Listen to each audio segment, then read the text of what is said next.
tutorials with Daniel. So today's tutorial is going to be all about character design and what goes into it and the thought process behind it and just the general process behind it. So I think we can begin with that. I even made a little bit of a list. So oh yeah, and I brought this guy back just for the character design. Yeah, this is the guy from ಠ益ಠl. I haven't played the game itself, but we did an unboxing of it. Anyway, I thought it was just a cool example to bring up, especially for some of the topics we're going to cover today. So just because this guy is taking up a whole lot of space here next to me, I can't really work with him here.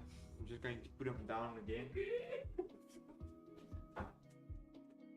Very good, I mean. So sorry, the guys are doing something again. So I divided this up into different topics as I saw fit. So the first one I think we're going to handle is shape language. So when you design a character, okay, there's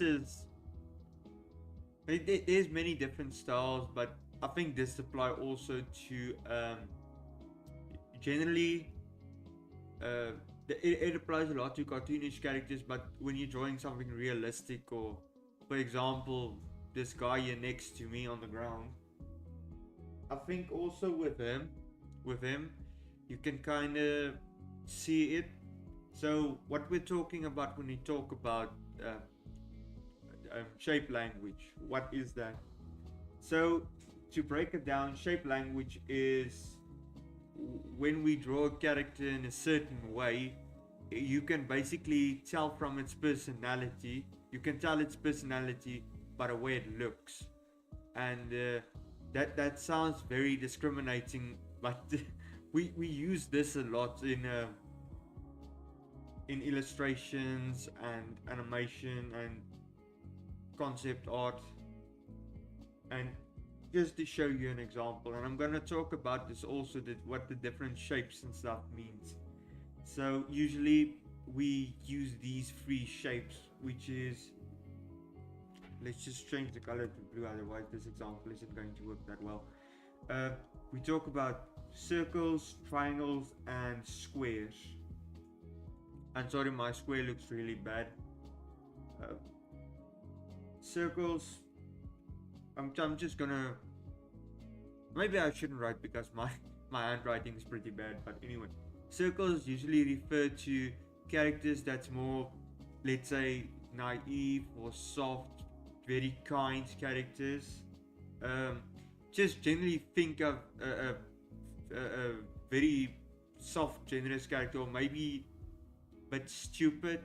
But when I think of round, I immediately think of Patrick Star from SpongeBob, even though he's a starfish and he mainly is triangular in shape. He's a collection of triangles, but when you look at this figure itself, the dude has a huge gut. He's round. Now when I say we use these shapes to create characters, I don't mean the characters should exclusively have these shapes. You can, in a sense, break the rule a little bit by adding this or that shape with it. The first example I can think of in this case is what's the dude's name? I'm not going to use him as an example. Frollo, Judge Frollo from The Hunchback of Notre Dame. That's the dude's name. So basically, when you look at him and you try to break it down, his head does have a sort of a square-ish form, but a lot of his facial features can be seen as rectangular. And I'm going to get to this now. Rectangular basically means that the character is He's smart, he's conniving, he's generally an evil type of character. So coming back to Judge Frollo, and I'm going to talk about the square in a moment, but you gotta have this squarish shaped face, but he has this kind of almost want to say pointy nose and these sharp facial features, like very sharp jawbones. And I think he has a bit of a sharp chin now. I'm not working off of a reference now at the moment. But with that said, the rectangle also kind of follows. It's still a rectangle, but it follows the shape of his face. All the triangles stuff. That looks horrific, but it tends to carry the message across. Just gonna get rid of that. And with triangles, again, this is you can use the shape language, but it doesn't necessarily, the character doesn't necessarily have to be exclusively just that shape. You can use other shapes to create a character or to convey or just design the character. These shapes are just for general use, and you can see it a lot on facial features and stuff like that. For example, the square would be more of a sturdy, reliable character. And the first example I'm thinking of when I think of a square is like there's a huge bodyguard you get in cartoons, or what I'm thinking of now is the dad in Cloudy with a Chance of Meatballs. That dude is a fantastic example of a square, which just basically I'm gonna try and draw him from memory. I think he kind of have this, I almost want to say, he has this square head shape, but it kind of tends to squeeze at the top. And he has this weird rectangular eyebrows. I actually think he has a unibrow, but you can't see his eyes. I don't know what shape his nose was, but for argument's sake, let's just make it a round nose, and give him a flat mouth. I don't remember if he had a mustache or not. I almost think he did, so mustache is also going to be just square. That's a perfect example of a square character, and when you look at this guy, he's basically sturdy, he's very, I almost want to say strong, very set in his beliefs, I would almost think. But then, a not so good example of this would probably be SpongeBob, because the dude is a square, but he also has a lot of circlish facial features, where we talked about Judge Frollo, where he kind of have also a square face, but a lot of his features are pointy and triangular. When SpongeBob, a lot of his facial features tend to be more circle-ish. And also I think with SpongeBob's general shape, he isn't just purely a square. What he has is he has these kind of almost want to say cuts out of him, and also these pores, and all of these can be seen as round. It's round, round, round. It's a bunch of circles just kind of cut into a square. So those also kind of mentally play into the character. I'm just gonna erase these for now because I just basically discussed the shape languages now in a nutshell. I'm just okay. So the next thing we're going to head out to is poses. There's actually a lot to talk about within poses, but one of the main things we can discuss within the realms of poses is basically what the pose is supposed to convey and what it's supposed to do. when you design your character, you kind of need to have an understanding of what personality this character has. So besides the shape language of the character, which actually I did want to bring this guy out when I talk about the shape language. Not his body so much. Oh damn, just kind of need to get him in camera.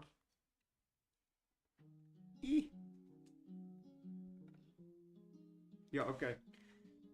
So this is kind of humanoid form, very realistic, stylized. And again, we did talk about the different ways you can integrate different shapes into one specific character, and you don't really need to exclusively use one shape. But when you look at this character, for me personally, I can see a very sturdy character with all the squares, but at the same time he looks kind of evil. Besides him stepping on a bunch of bodies, character design wise, the crown he's wearing is very pointy. This neck guard he has around his neck is also very pointy towards the chest. I actually have to examine him a bit to kind of get it. There's also a lot of triangles shaped within this gauntlet he's wearing. So there's a lot of pointy bits and stuff there. Like again, there's also very circular and rectangular bits, but basically his character does convey, okay, I am a strong figure and I'm not necessarily meant for good. Well, I think a good example, I don't know how many of you would know this character, I don't know him by name, but in Dark Souls there's this character that basically I think he praises the sun. He has a giant, what again? Soleil. He has this basically sun image on his chest, which again, that refers to a circular image. So it's kind of like, okay, this is a sturdy guy, but it's also kind of a good guy.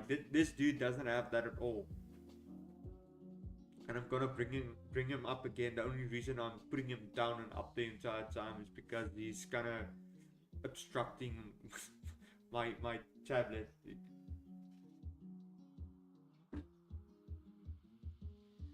So what I did want to talk about before I brought him up was, just let me check again because I'm so forgetful. Oh yeah, the poses. Similar with the shapes, the poses convey the, I want to say, emotions or the action of the character at that moment. And again, it also kind of like depends on the style, how far you want to stretch it. But generally, when we're talking about designs and sketches and stuff, we want to stretch it as far as possible. Where a good example I saw recently was during a punch, where you can draw the character almost in a shape like this. Right, line art is also not line art specifically, that's something else. But people do use dynamic lines to create poses. This is not a good example of that. And again, this also doesn't lead to a good pose, where what you basically get is a character that's standing here, and I'm just going to block out the character. I'm probably not going to do it well.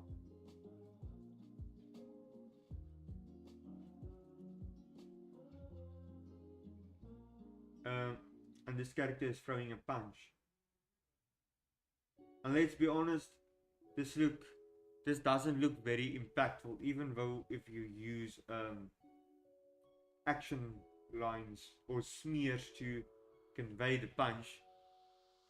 I also think you can refer to these as impact lines. I'm actually going to keep this reference up and I'm going to draw another one next to it. No man.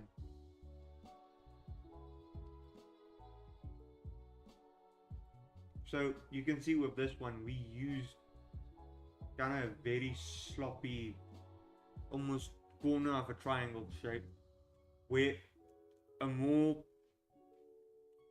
I want to say, dynamic or correct shape to use would be kind of like a curve. where what we have now, if I just quickly draw it,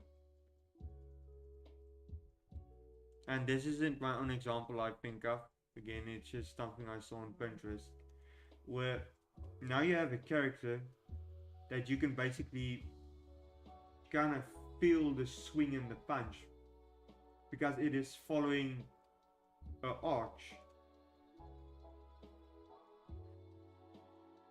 Possibly when you draw this character, you're gonna probably want to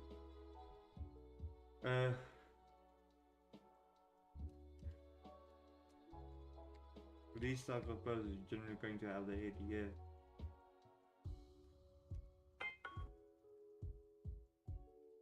But I think you can generally grasp the idea of the punch being a bit more impactful than this one, even if I didn't have enough room to draw the hands. But basically what I'm getting at is when you draw a character and you have a pose in mind, try to, instead of drawing just these arches, these corners and stuff, try to draw a certain pose based on a line with a bunch of curves and no sharp corners.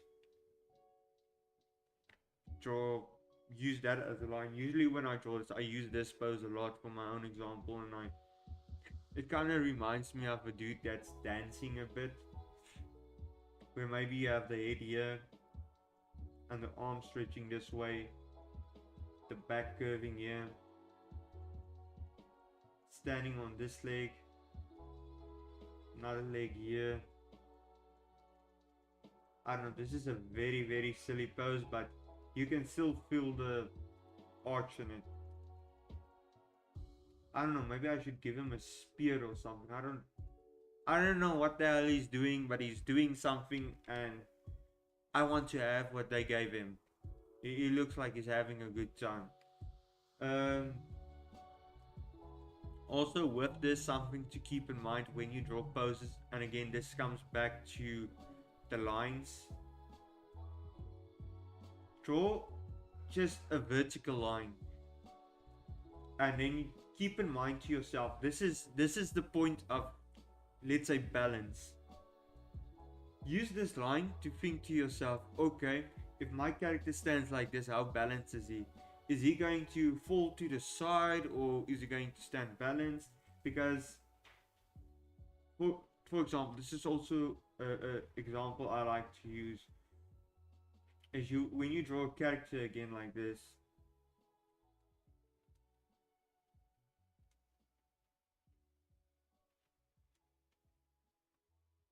again this is just me thumb sucking.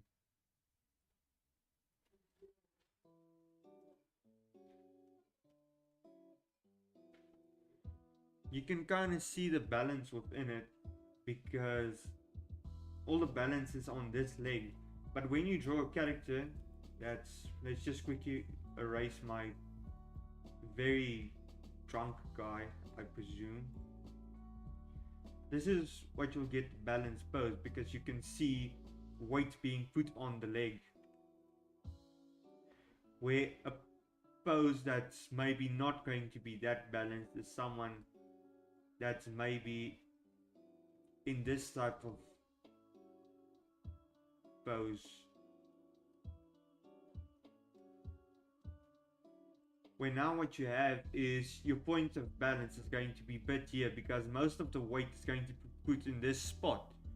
And what's going to happen is there's nothing below it that's going to support him. So he's going to fall on his butt. And that's basically what's going to happen. So when you draw a vertical line to figure out the balance point, just see where the weight is being put and make sure that there is something supporting that character where he is putting his weight. So for example, how we could fix this maybe is if we erase that leg and at some point maybe put it like this, where now a lot of the weight is being put also on this leg, because the character is bending forward, so the weight is going to be this direction more, and this foot is being used for balance. Again, directional wise also, looking at this, weight is being pushed forward, balance is going to be put backwards.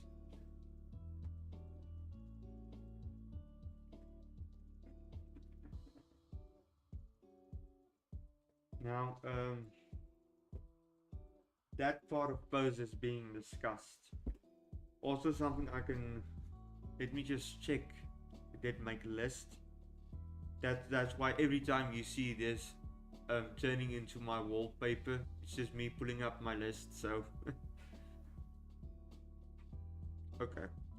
The next part of what I wanted to discuss was the silhouettes, and this still fall in line with the poses. What silhouettes basically, when we refer to silhouettes, we are talking about the standard concept and idea of a silhouette, but when referring to a character, what we want with the silhouettes is basically a pose. When you draw a character in a certain pose, and you just see the silhouette of that pose, you should be able to figure out what the character is doing. It's not going to be just a black mass. And the other half of that is, when you look at the silhouettes of a character, what you're also supposed to see is, or what you're supposed to realize is what character it is. And this is an example I did use previously when talking about this, but I feel Mickey Mouse is a great example for this, where you basically just have these two circles and you can color in the entire bit of 3 circles, and you know that's Mickey Mouse.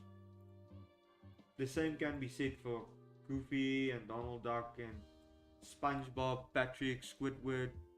Sure, I'm thinking of all these similar characters from franchise that I'm not expanding on any other franchises, but anyway,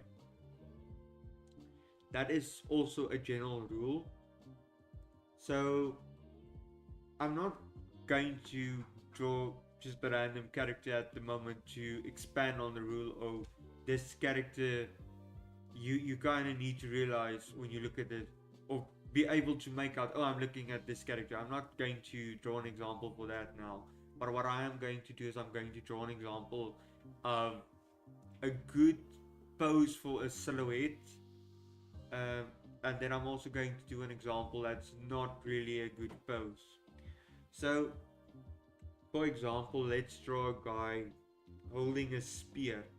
And again, you can also use the previous concept we talked about, like the weight and the arch, to kind of exaggerate this pose and make it look better.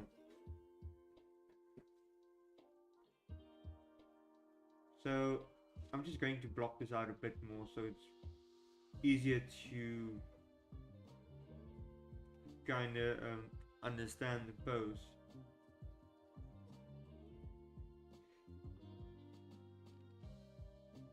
So let's say the guy's just holding the spear next to him.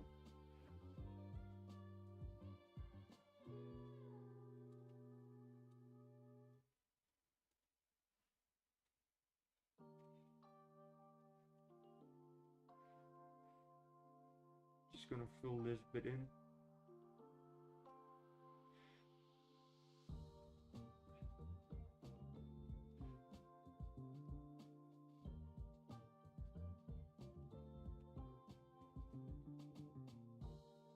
Just I'm going to erase the bits that kind of messed up.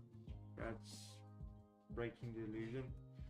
So here you have one version of this. This is not a really good version of it. The pose is just kind of bad. The direction is bad. You can't really see from this side what the hell's going on, because this is a side view. Well, I think in this case, maybe a quarter view would have been better, and a different pose would be better. Where if you have something more akin to this, and just give me a moment so that I can draw it.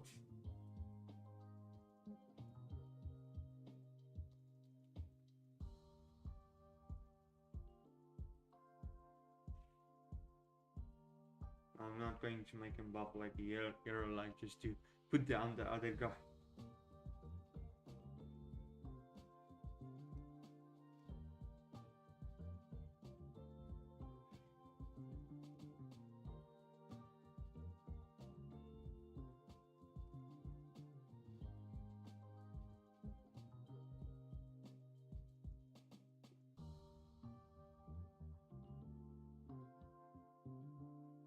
Here you can basically have a better understanding of what is happening at this specific moment,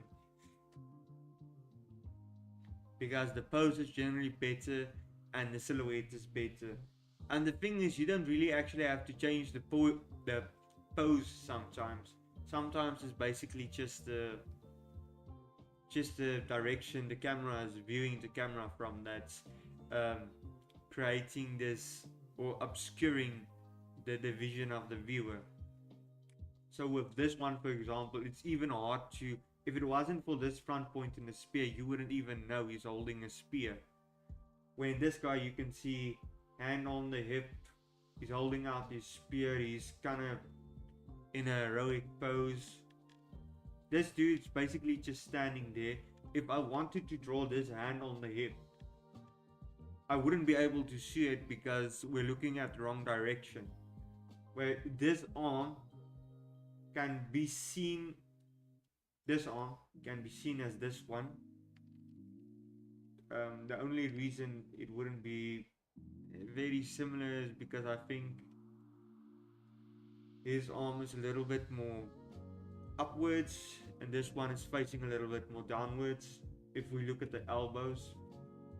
But we can generally make it the same and we can still have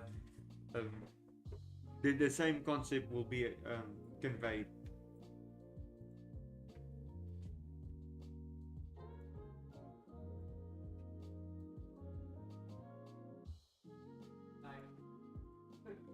So let's just pop up the next thing we can cover. Oh, okay. So this is a bit of an interesting one that we're going to cover next, and there's going to be another sections where we're going to cover something similar.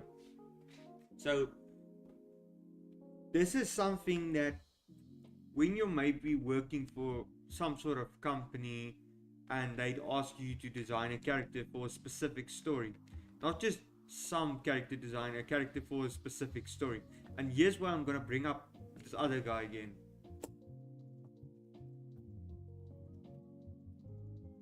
They are working on some sort of adult fantasy thing.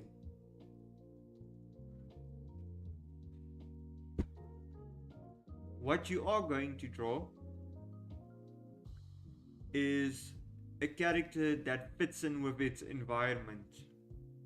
So it's this world that we're looking at. What, like I said, I haven't actually played the game yet, but what I take from this miniature itself is I can see it's a very gritty world, it's a very dark world, there's maybe a lot of conquest going on there, and looking in his armor there's a lot of damage or battle damage and stuff, and you can see this guy, he's kind of been through some stuff, even though as we previously talked about with shape language, this is probably an evil dude. You can see he's been through some hard battles. Yeah, this dude has been through some stuff with all the damaged armor and all that. So this is definitely not a world for the faint of heart. So when we talk about environmental character design, we're basically just saying, okay, when we draw this character, he needs to fit in with his environment. With, for example, when you draw a mechanic, you're gonna draw a guy in a jumpsuit that's all greasy and stuff. When you draw a doctor, you're gonna draw a guy in a white suit with a, again, my English vocabulary ain't that much big, but I think you call it the stethoscope. Let me just Google the correct word.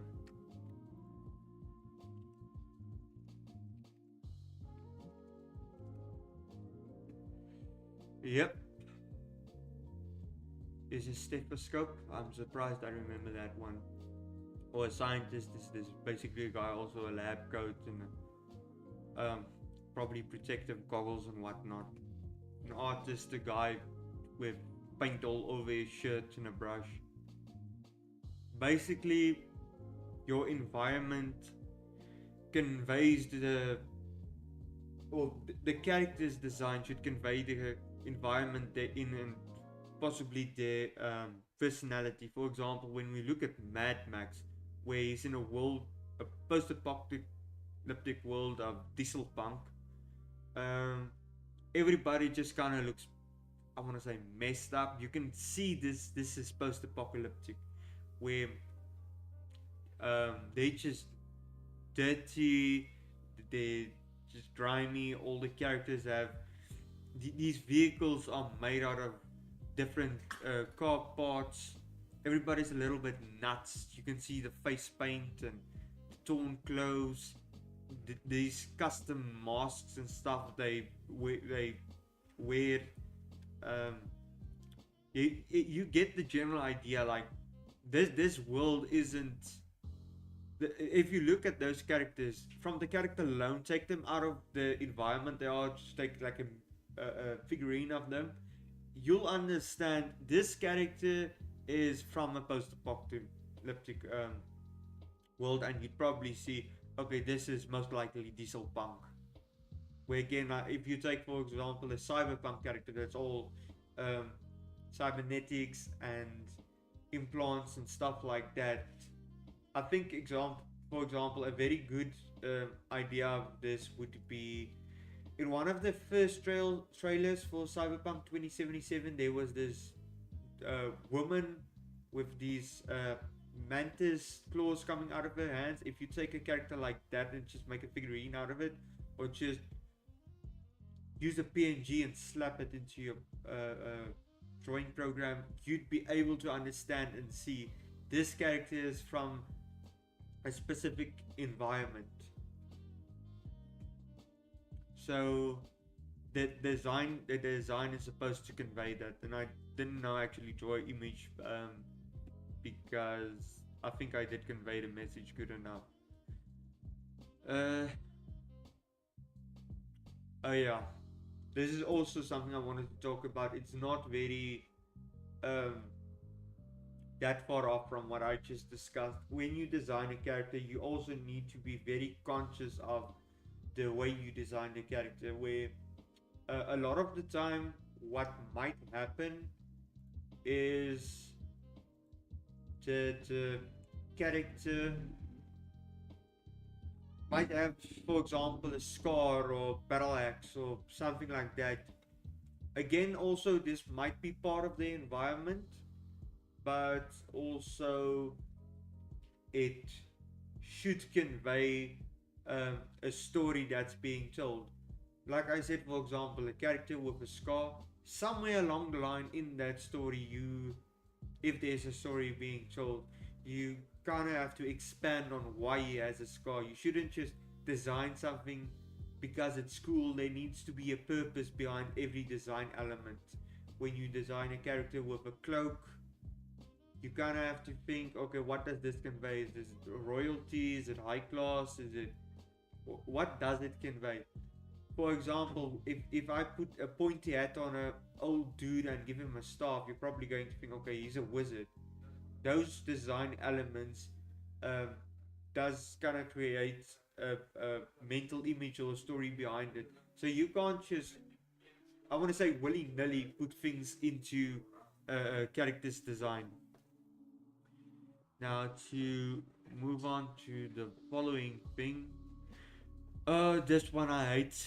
This one is something that I do know is necessary to talk about, but I'm not necessarily eager to talk about it because of my lack of knowledge in it.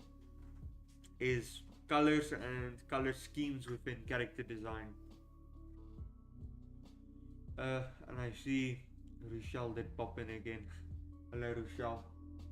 So, color designs, when we use these within characters, we have to be self-conscious of what colors we use, because colors do convey subliminal messages, if I can put it like that. I don't know if you ever noticed this, but within a lot of restaurants, they would create the environment very warm colors because it feels more inviting. And in, I think it was within college, there was a discussion about it, and it basically boiled down to the color red specifically creates some form of hunger within the the, the client, so it kind of wants them to eat more or something. I'm not really sure about that one, but that was something that has been discussed. So I have actually made a list because I'm so bad with color theory. I made a list to remind me of what I'm supposed to talk about. So I'm just going to do a general rundown of what each color is supposed to convey, and these are specifically for character designs and nothing else. Um, but I'm just going to read the color, and then I'm going to expand on what they mean. So let's begin with the color red.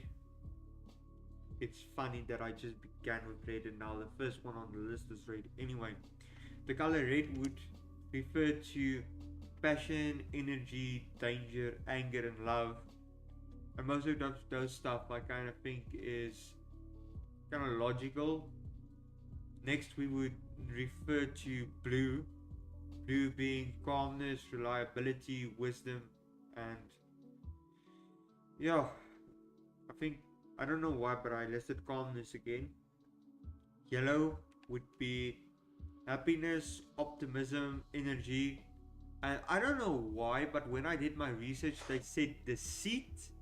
That doesn't really make sense for me personally, but I trust the professionals. It doesn't really bring deceit to me. Green would be nature, harmony, growth, jealousy, and renewal. Purple would convey royalty, creativity, mystery, and luxury. Okay, this is actually something I do want to talk about.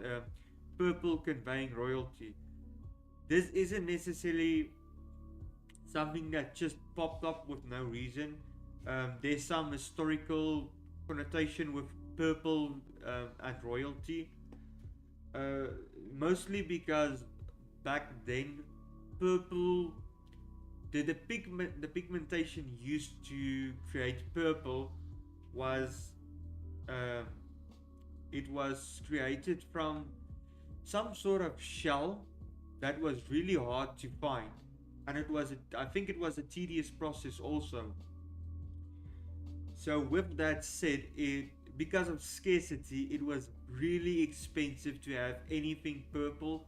So the only people that would usually be able to afford purple materials would be the royalty and the nobles and people of importance. Orange would convey energy, enthusiasm, and vitality. Black would convey power, mystery, elegance, evil, and um, civility. And white would convey purity, innocence, and simplicity. This is also a reason why wedding dresses are white, because of the purity and innocence it conveys, based on um, traditions, general traditions that there was. Now here comes the real part that I despise. Schemes, color schemes. Yesterday I had a conversation with a friend of mine that also does art, and she has more knowledge about the usage of colors within um, color design than myself. So I had this discussion with her, and we basically, there was the discussion did went on for a while, but I'm going to kind of break it down. So when we talk about schemes, color schemes and character schemes, it's basically the different colors that the characters are made out of, and it usually more or less 3 4 specific colors at most, not much more than that, because if you overdo it, then what will happen is you're going to confuse the eyes of the viewers, or just maybe yourself even. So what would happen most of the time is, just excuse me for a moment. So what happened most of the time is when you use colors, you would use this really kind of, we talk about monochrome. Monochrome just basically means they're not bright, they're very palish colors, I want to put it. So, and usually also kind of dark. I don't know if this is, oh yeah, this is a very good example of a monochrome color, which you just kind of get 3 or 4 of them to use within your design. And then during the discussion, she said she might use 3 or 4 of them, and then for the accents she would use a very bright color in between, just to kind of make it pop. Then the other part of this is when you use opposing colors, just so that they can kind of exaggerate one another. So for example, what I mean by that is, when you look at the color wheel here, we take red for example. Now, looking at this color wheel, this is actually a bit wrong, because the opposite color of red would be green. This color wheel makes it look like it's blue, but the correct color would be green. So when we use these colors, and we might put maybe orange here or blue here. The basic point of this is these two opposing colors would make it pop. Again, I'm not really describing this well. My understanding of color schemes and stuff like that is still very novice and basic. So take what I'm saying with a grain of salt, if you will, within this section. And also within what people do when they design color schemes is they use a kind of a ratio. So again, I'm just going to use the monochromatic colors because I like them. So you would basically have the rule that I found was basically you use 60% of one color, you use then 30% of another, and then 10% of a third. So the rule is basically boils down to 60, 30, and 10. That's the general ratio that I learned or studied to be. Also, something fun when you design a character. When I was in my second year of college, we talked about character design and we had to create our own characters. And me being me, and liking fantasy and medieval stuff, I thought, you know what, it would be cool to create a crusader.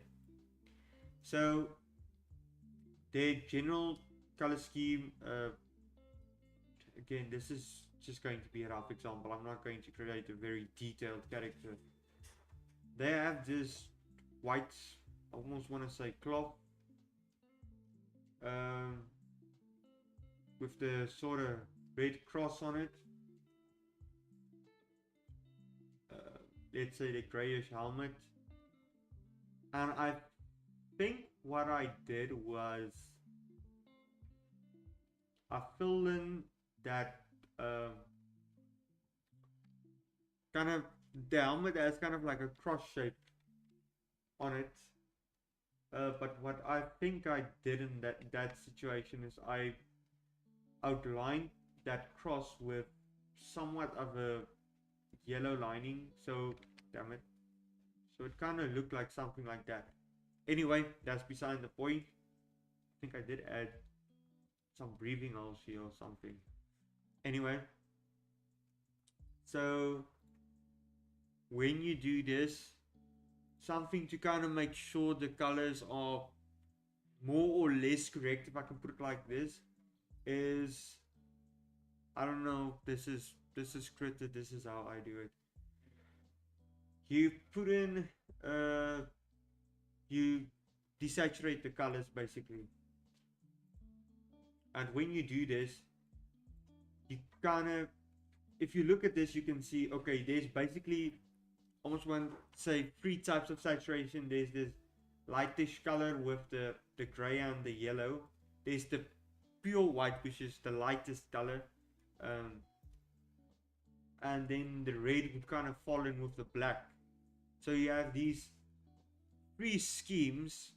Even though there's more than 3 colors, they can kind of fall into 3 categories, with the one that's a little bit more light, or the grayish area, one that's almost the black, and then one that's almost white.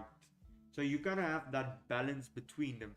It's not, it doesn't look like just a splatter of different colors, some sort of abstract or modern art. There is a form of balance within these designs.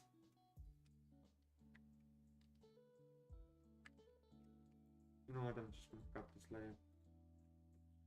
So I think the last bit of the design that I talked about with the desaturation, that's the only little part of valuable knowledge I actually have about color design. Not color design, the usage of colors within the design. The next thing would be what to keep in mind when you design a character.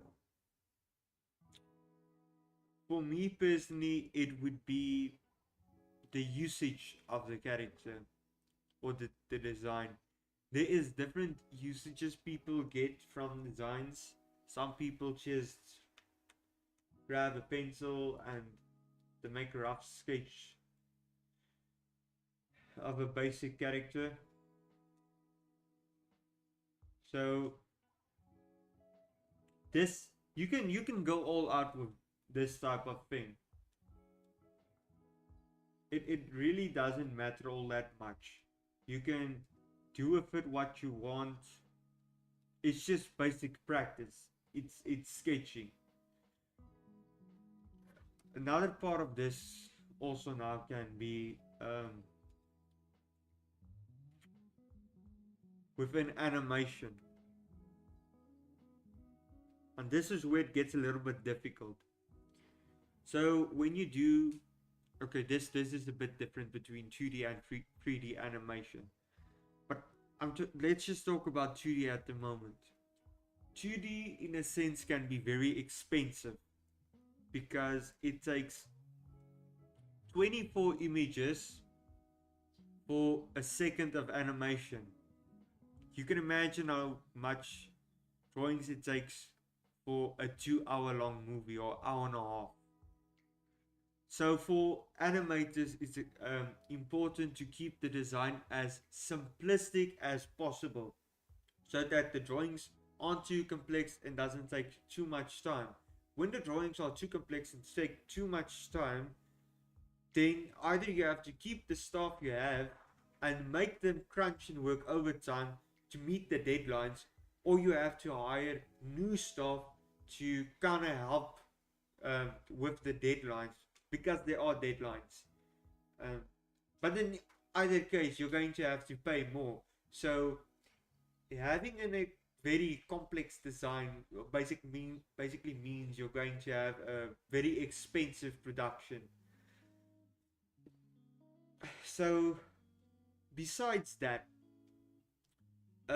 also what you'd see a lot within 2D animation is a form of repetition, especially with water, fire, smoke, physics, where there is a bit of randomness, but after some time or a bit of a loop, you're going to get that repeat again. So if you look out for that, you will notice it. That's also a way just to uh, cut down on production costs. So they only have to animate it once and not twice. So there's a lot of stuff to keep in mind. So when it comes to that, they try to keep it as simplistic as possible.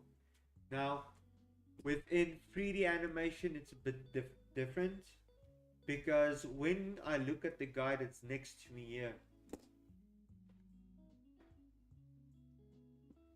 this dude, this is not a 2D design, this is a 3D design. What 3D basically means is you only have to create it once, and it's a once off and done. You don't have to create it again. So when you have the model, you have it. And the only thing you need to do with it is basically animate it.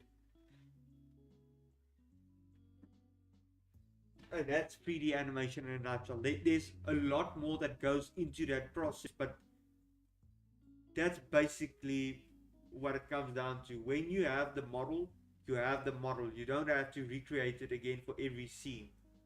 You can just reuse it.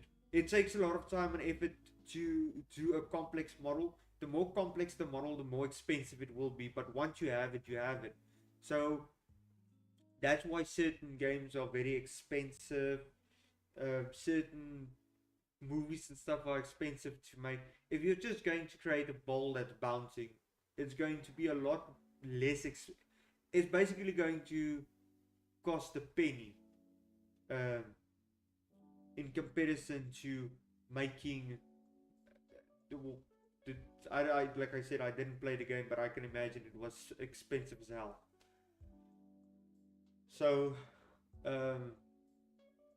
it's a bit different. So when you're creating a character for animation, what they generally do is try to keep it as simple as possible. You do have comic books, and if they adapt to comic books, they try to maintain that style, but a lot of the time you will also notice there will be some cuts where the the design will be changed a bit to a lower quality, again to meet the deadlines, um, or the animation is just going to be a bit lacking, or they might even cut out some bits that they feel aren't really that necessary for the plot. So with that said, when designing a character, a sketch is just basically a sketch. You're messing around. It can be as detailed or as stylized as you want it to be. But when you're drawing a character for a larger project that's going to be drawn a lot, and it's even in comics, like this doesn't always apply to comics, because a comic can be done by one person alone if they're very dedicated, but they try to keep it as simplistic as possible just to cut down on production costs. Like this character I draw here, for example, this, I hope you can see the character.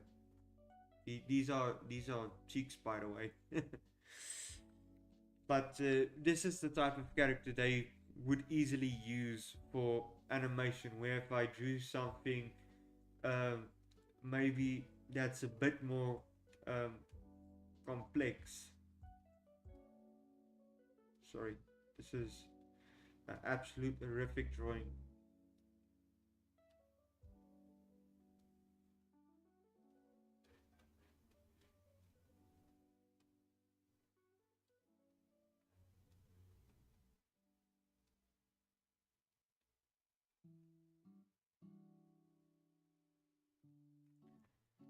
So something like this, for example, it's going to cost way more than that other thing I just drew. Um, just because it has a lot more detail and it's going to take a lot more effort to keep the drawing consistent. So now we come back to another form of drawing, which would be concept art. For concept art, generally also with this stature that we have here, it came from an unboxing, and within the unboxing we also got this, which is basically an art book full of concept designs. And I don't know if the camera is going to be able to pick this up, and I'm not going to go through the entire book, just little bits and pieces. But if you look here, for example, they did a lot of different versions of specific characters. Again, this is 3D animation. It's a once and done. You only have to model the character once. But the process is you basically, they write the story, um, they give you the character, you have to design the character, do multiple designs, do multiple facial features, multiple clothing designs, um, and do it until they approve it. And once it's approved, then they go ahead and make the model. But this is also one of those cases where, depending on what project you're working on, you're going to go into however much detail there is into these characters, or however less detail they are into these characters. Like, this is more of a realistic style. Um, it's not really, it's not really very stylized or cartoonish. Though these drawings themselves, these concepts, uh, I you do notice they're drawn in a specific way. They're a bit rough and sketchy and stuff. That's basically just like the sketches. Their main purpose is to convey an idea of a concept. They're not final designs. They're just there to convey an idea of what the character can look like, and um, the creative thought behind it. Um, just different versions, and it's done so that they can select the best looking one um, for the story. Again, most of these are the same characters. Um, they're just different versions of the same character, and they chose one that they thought would work best. There is actually a little snippet of 2001. Oh man, is it 2001 or 2000s? Maybe it's in the 90s version, when they worked on Shrek. They had a different model originally. That, by the way, if you don't know, Shrek is based on a book, and the model was based on the illustration from the book. And I'm sorry, I'm sorry. I usually like it when they keep stuff as accurate as possible, but I'm so glad they scrapped that model. It's the ugliest thing ever, and it doesn't even fit with Shrek's character. But with that said, there's a bunch of character designs, and as I told our intern, that the final design is most of the time, or the first design is most of the time not the final design. The final design is not the first design. You have to go through some um, iterations and stuff, and even when you're writing a story, you are going to write it from beginning to end. And then when you yourself start reading the story, you're going to notice all the plot holes and all the inconsistencies, and you're going to end up having to fix that. So again, with the different types of ideas of what the drawing is supposed to be, you have to take a lot of these stuff into consideration. Again, when you're working on a 2D animated project, you're going to have to draw a very simplified character. Even if you're just going to design a character and use concept art, you know what it's going to be used for.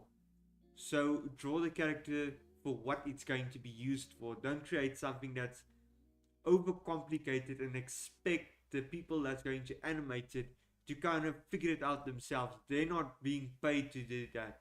You're the one that's being paid to do that for them. When you're doing something for a game, and depending on what the game is and what um, your direction of design is, then you can maybe go into something a bit more stylized or something a bit more realistic, dark and grimy. You get a lot of contrast. Like I think, for example, if you take Hollow Knight compared to Souls games, Hollow Knight is actually a 2D game, but still the same idea. It's a lot less complex design. Where this thing next to me is basically, I can't imagine how long it would take one dude to create this. If you don't have Blender or like for example myself, I usually worked on Maya. So if you don't understand Blender and you don't have ZBrush, you're gonna struggle. You're going to have one hell of a learning curve to go through, and you're going to have to spend a lot of time on this character. Even if you know how those programs work, you're going to have to spend some time, even with the, sorry, these are terms you guys won't probably understand, but retopology, UV unwrapping, texturing, it's going to take a lot of time. So you need to understand the purpose of your design. And sketching is basically just practicing a character or practicing your own skills, a style. And I'm using these two as just as an example now. Again, it also depends on what you're sketching, but mainly keep in mind the purpose of what you're drawing.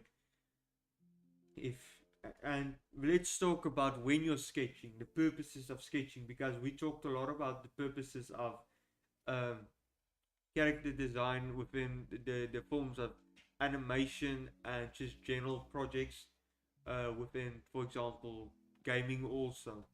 So when sketching, what we usually sketch, and I did tell this to our intern also, you are never too old to learn, and when you're practicing art, you never stop learning. And it's a skill that's everlasting developing, even though it might look stagnant at times. So you study anatomy, you're obviously going to draw anatomy, you're going to practice it. When you study perspective, you're going to draw a lot of perspective and you're going to focus on that specifically. When you work on a certain style, you're going to draw that style a lot. For example, I think last week and Friday, it was Friday or Thursday, I did also discuss it a bit where I drew my own character and I basically kind of went through it a bit, the thought process behind this. And actually, I can add this. I'm gonna tell you the story of how I got to the design of this specific character, and I'm going to tell you the thought process behind why I kind of got to this character and why I drew the character the way I did. So I basically at some point create my own comic, and again, with all these previous stuff kept in mind, there are three other rules I set for myself. One of them are being the character needs to be fun to draw. The other one, the character needs to look appealing. Sorry, I know my handwriting is horrific. And the third one should be the character should be easy or just quick to draw. Now the reason I picked these specifically, I'm going to talk about it now. It's easy for me to, or let's put it like this, my skills aren't necessarily limited to drawing cartoonish characters. I can draw realistically. So I am going to pull up something I drew in high school. And of course, Instagram failed me. I'm just going to, if I have it here, pull up my college book, drawings I did, and try to find a specific one. That's just basically a good example for now. There's a lot of unfinished drawings in this book. But also there's a lot of character design. So for example, this is something I can do. So I am not limited to drawing cartoons and stuff. I do understand the principles of what it takes to draw a character. I do understand the, let's say for example, the rules of reality, how physics work, how just the general rules of art.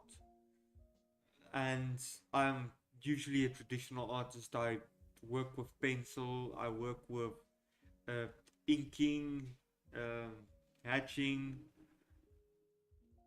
I understand these processes, but it does take time. So when I thought of, okay, I'm going to draw this character now, and I need to create the design. I need to apply these 3 rules and going through them, starting with fun. The reason the character needs to be fun to draw for me is sometimes drawing a character that's realistic, it takes time and you tend to make a lot of mistakes because when you're drawing stylized characters, there's a lot of more room for making mistakes than there is when you're drawing a realistic character, because the human eye already knows how a realistic person looks. So it's very easy to fall into that uncanny valley. And it gets frustrating for the artist, or specifically me, but through my understanding and other artists I talk to, it does happen to them also. When you're taking so long on a drawing and you're struggling with it, it does get infuriating and frustrating. So the only reason you keep on doing the drawing is because you get that dopamine rush when you finish it, that sense of satisfaction. But the process itself isn't fun. It's to an extent kind of monotonous and agonizing. So I wanted something to a style to draw that's kind of fun. The second one is it should look appealing. The reason why it should look appealing, because I mean it's a comic and I'm going to draw a lot of images, and I think I talked to Zain about this the other day, where he kind of did the calculations, where it's about an average of 9 drawings on a single page in a comic. That's just the average. And then you kind of, when you look for example in Shonen Jump magazine, I think the general average of chapter would be 23 pages. So 23 times 9. Yeah, that's not going to be fun. And if you're going to do that and you release the first chapter and the people is going to complain, oh, this is ugly, this doesn't look good, or X, Y, and Z, is just going to be a giant crush towards your not necessarily self-esteem, but for lack of a better term, your will to live. So that's why I wanted to draw a character that kind of looks appealing. And I feel that's also very important with also character design in general. You don't want to create something that doesn't convey the idea or the story you want for the character. You don't want to draw a character that people's going to, unless you're doing it purposefully, you don't want to draw a character that people are going to look at with disgust. And it's something like you think to yourself, oh, I spent so much time on this, I worked so hard on this, why are people having this um this kind of reaction towards it? So I tried to find something that kind of looked appealing. And the last one, something that's easy and quick to draw.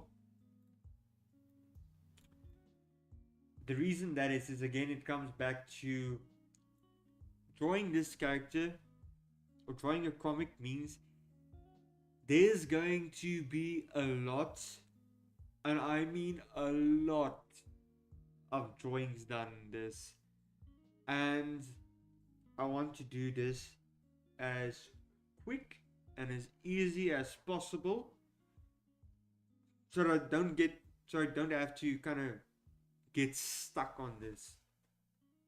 Again, it also falls down to the character needs to be fun to draw, uh, and because if you draw a character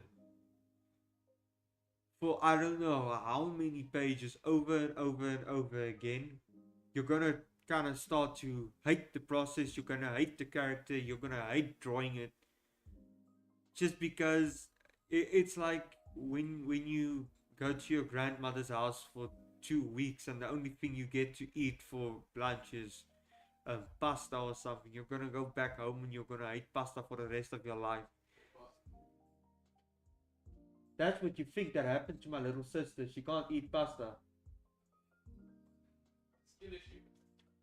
It's a skill issue. Uh, what I'm getting at is if you're exposed to something too long, you kind of tend to develop a disgust towards it. Not necessarily a disgust, but a disliking towards it. So that's why the character needs to be fun to draw, because I don't want to draw something that I'm going to get tired of drawing. It has to be something that I want to keep drawing. It needs to look appealing, because it also needs to look appealing to me. I don't want to draw something that I think is ugly, then I want to sell it to other people and I hope they think it's pretty. So that's the 3 conditions I set for myself alongside those other concepts and rules we talked about today. So now I'm just gonna talk about, and I also did this it was last Thursday. Yeah, I did talk about this last Thursday, where it was basically different that I drew the character that I was talking about. The next to it, I drew different other art styles from different artists, just to kind of point out why the artists did what they did. So, for example, I'm just gonna talk about this again.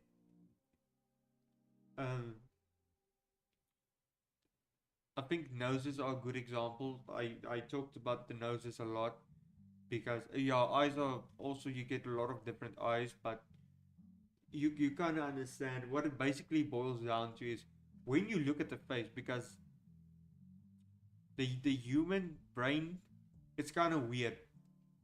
you don't have to completely do a realistic face. You can look at something like a smiley face and you can understand that's a face. I don't have to tell you it's a face. You automatically can understand.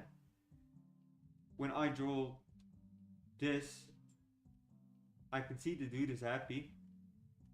When I draw this, you can understand the dude is unhappy, dude is angry. I can probably assume this guy's gonna start a revolution.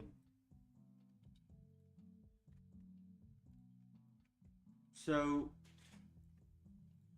as long as the shape of the eye, the shape of the mouth, the shape of the nose conveys the message that this is an eye, this is a nose, this is a mouth, you can get away with a lot.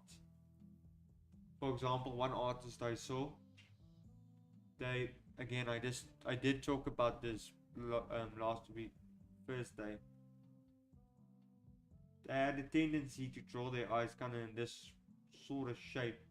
You get this a lot in anime where it's kind of they use this shape to convey a form of, I think it is annoyance, which is, but they're dumbfounded.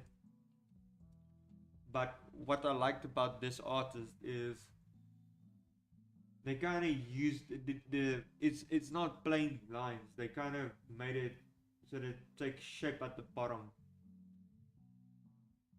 And this is also something I saw people do a lot, because this it has nothing to do with this, but it kind of reminds me of it. So they draw eyes, but like with the anime mouth, there's this little piece that they leave out, and it's usually the front section of the eyes. By front, I mean that this little piece in between the leaf out, or they would usually just draw two lines. So what this reminds me of is when they draw eyes like this, but what they did instead was they cut off these pieces. And again, I don't know if this was done purposefully with the same mindset, but this is how I imagine it would be. And it basically just did that. And you get the same thing.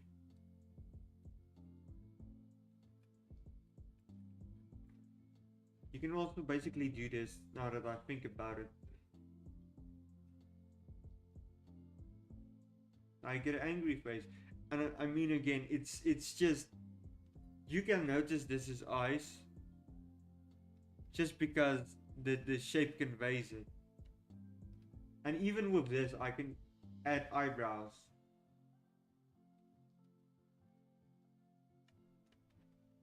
You still notice these are eyes. And something I like to do. Like, don't get me wrong, this is appealing. For me, that's a very appealing way to approach eyes. It's not going to be for everybody, but that's just for me. Personally, I like round shapes. Well, when I draw stuff, it tends to be, or usually tends to be, very pointy. For example, how I draw ears is almost like a diamond shape. That's just normally how I draw ears. But something that is very appealing to me concerning eyes, because eyes for the longest time is something, as I was developing my own art style, eyes were a bit of a roadblock for me, because it's very difficult to get a sort of style where you can see its eyes, but it doesn't really look appealing, and it's not very flexible in the sense of you can make a lot of facial expressions with it. But something I did recently discovered is I like the shape, a circular shape for the eyes. Again, this conveys that it is eyes. Just the pupils itself, you can add the eyebrows and the mouth. You can see those are eyes. And again, these are, you think these are just circles, but they can also be very flexible, and you don't even have to do all that much. You just basically, oh, that's maybe a bit too much. Basically just chop off the head of the shape and draw a line there, and you basically have a motion on its own. Do the opposite on the bottom. Again, I think I did discuss this with the intern the other day. It kind of looks like a smile. The reason our eyes do this is, or how we understand this, is because when we smile, this isn't something people generally think about, but when you study, I almost want to say facial features or anatomy or something, you will realize that when people smile, their cheeks tend to lift up. This is why cutting off this bottom half creates the idea of, okay, it's basically just the cheek there. So what you can't do is you just add the smile there. Now you have your face. And again, if you cut off the bottom part, I'm just going to go back to where we were previously, like this. You can see it's basically annoyance. What our eyes basically tell us is, okay, these are the eyelids that's basically sagging a bit. Unconsciously we understand this is the eyelids. And depending on what you do with the eyebrows, like, I think that would be extreme annoyance. I think if you want to create an angry character in this type of style, you wouldn't just or get away with eyebrows like this. You would actually need to cut off that entire sections and jam the eyebrows into the eye, if I can put it like that.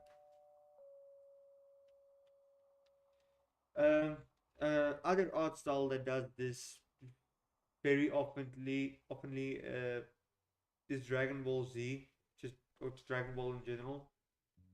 Where if you look at their eyes, when you take the eyes by the default, it's also very round eyes where you have this shape.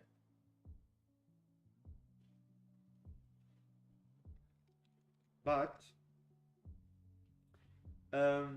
they kind of have the same thing I do. I'm just not sure now, like when the eyelids go down, I'm not completely sure if it's kind of like this or if they basically also chop off the top bit. I'm not really sure at the moment, but what they do with the eyebrows is it's very similar to what I just did. They just basically take the eyebrows here and they chop off that piece of the eye that was there. And you can still see it contains the shape, but what they do very often is they do change the shape a little bit. Well, I think the eyes tend to be a bit more flat, and then this would go a little bit outwards, and they would usually, this piece that's here, supposed to be here, it isn't normally there, but what they do with this is they do add it there and add the pupil like that.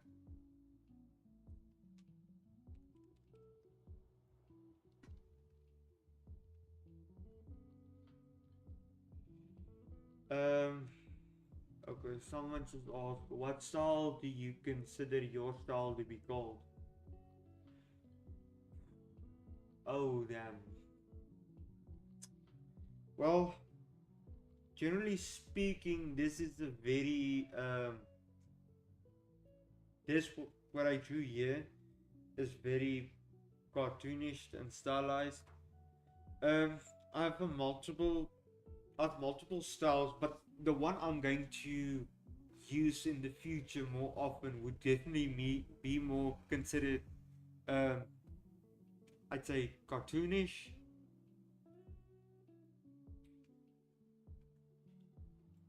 So you're bringing up retro anime. Um, it's the art style kind of really depends a lot because from decade to decade you can kind of see how it changes. Um, if you cut out the more popular anime like Naruto, Dragon Ball Z, Bleach, One Piece, um, you look just at general anime, you can kind of see through the decades, yeah, how it changed. So, oh, you're bringing up Berserk. Uh, Let me just look up a reference of how Berserk looks because again, Berserk is one of those anime that have a style um, that's not kind of conventional to the other styles. It's very much its own thing. But yeah, so bit of a problem with Berserk is because I did watch the anime and I did read the manga. Is there's a lot of differences between the styles. Um, the manga itself has a different style. The anime has a different style, and the thing is with Berserk is you have the manga, and then you have the anime, and it's I think the anime was maybe in the 90s or the 80s. I think early 90s, but then they compiled the original anime into 3 movies, and they did leave out a few sections. And then came season 2, and it also had a completely different style. So the movies, the original anime, the new season, the season 2, and the manga, it's the same story, but all of them have different art styles. And some of them look good, and by some of them I mean all of them except the season 2 one. The movies, you can argue a bit about that. Me personally, I think it looked good, but I understand a lot of people, it's not going to be their cup of tea. But again, you can also look at those in comparison and you'd realize, um, well, this this one's animation is a little bit better here than that one, and they changed a few things there. So yeah, Berserk Eyes. How would you actually?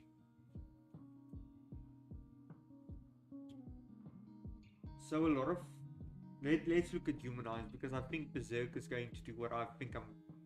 I think Berserk did what I'm going to do now.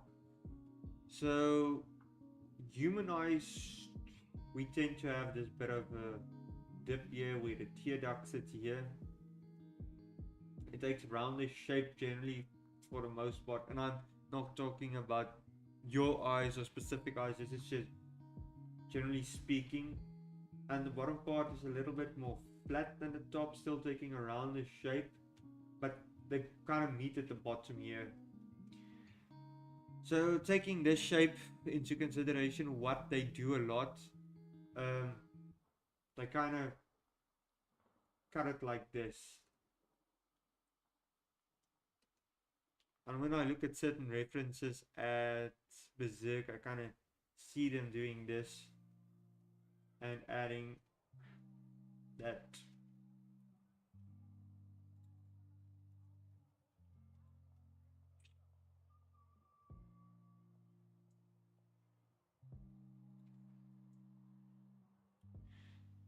So yeah, I'm going to kind of my brain is lagging at the moment. I'm I am going to draw the character I did for the comic that I want to create, the design for one of the characters. Uh, can I show you the reference I'm using on stream? Da, da, da. I just basically googled berserk and went to the images, but oh, damn it, man. This is basically what I looked at. But as you can see, there's some differences, and different angles also change the shape of the eyes a lot. Again, the artist that did the manga for Berserk, he was an amazing artist, and it's difficult to copy it. So and he went above and beyond with certain environments that he did and the designs. So for I did talk about this earlier, but when you do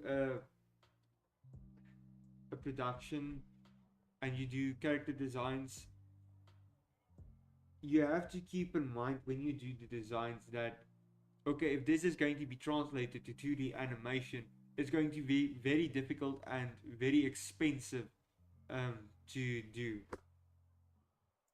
But I'm just going to draw the character I designed just as a way to convey um, the free rules I set up, where it needs to be fun, it needs to be easy, and it needs to be quick to draw, appealing to draw.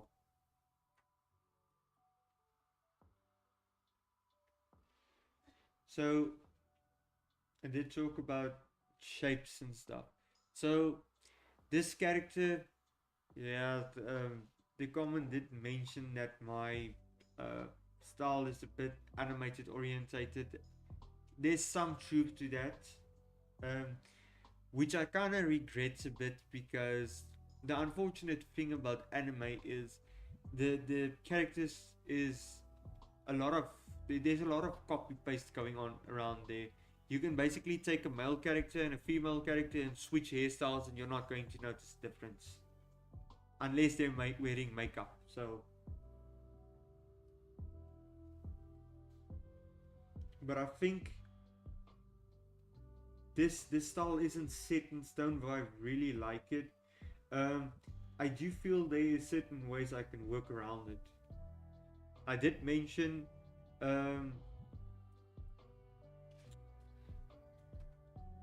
I did previously mention that I like circles, round shapes, so you're going to see that a lot in this drawing.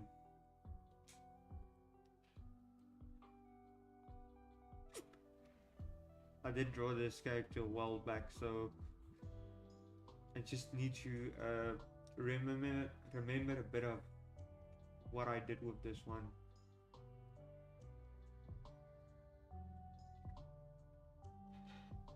Again, this is usually also not how I draw ears, but just it's fitting for the style, and that's why I did it.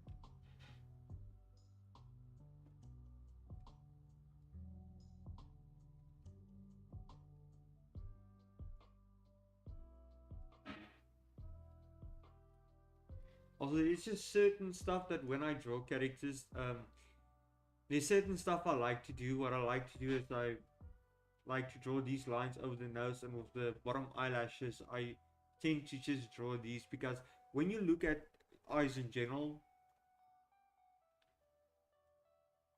there is a little bit of a gap there between where the eyeball lies and where the bottom lashes begin.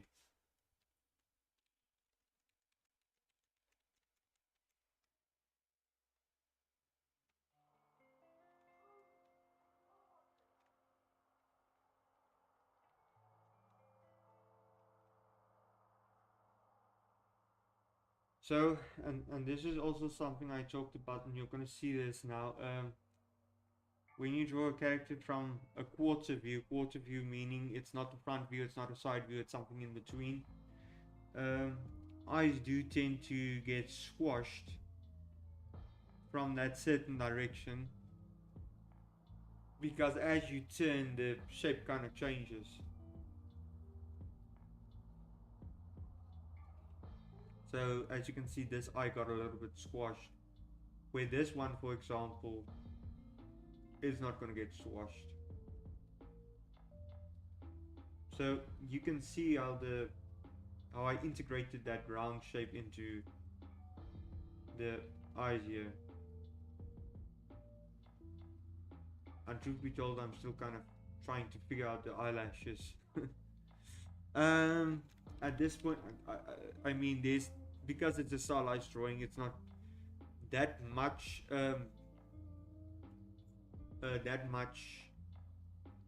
stuck towards specific rules. It's much of breaking rules, so it doesn't really matter if I draw it there, the eyelashes there on that side or on the other side. But I think for this specific view, I'm going to draw it that side.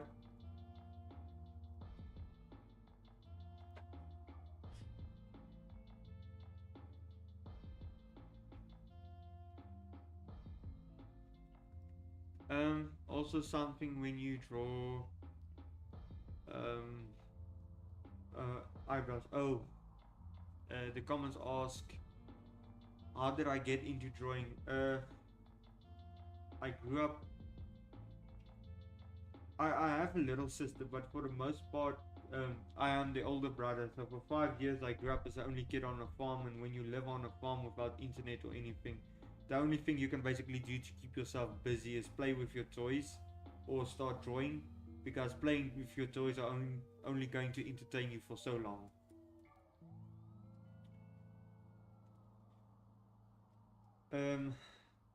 Oh yeah, what I was about to say with the eyebrows. So because the nose is a piece that's extruding from the face, because the face does tend to be a bit flat with somewhat of a curve if you're looking from above. But the forehead and the nose is kind of more extruding from the rest of the face, or you can say the eyes are sunken in. But because the nose is kind of coming like that, it kind of joins in with the eyebrow, since the eyebrow basically sits on the edge of where the forehead dips into the eyes. But again, also something that happens is when we look at the human nose in general, this bit of skin that pulls between the nose and the cheeks, because there's such a, almost want to say, not necessarily a even, what would be the correct word? If this is the nose bone and this is the cheekbone, it's kind of like this smooth transition between it. It's not where people usually think the nose is standing out like this. There's usually this transition between the nose and the cheek within this area. So I usually don't really draw the nose like this. I just end up leaving this middle section open. So now I'm going to have to talk about why I draw the nose the way I draw the nose. So I'm firstly going to draw the nose, and then I'm going to talk about why I do it that way.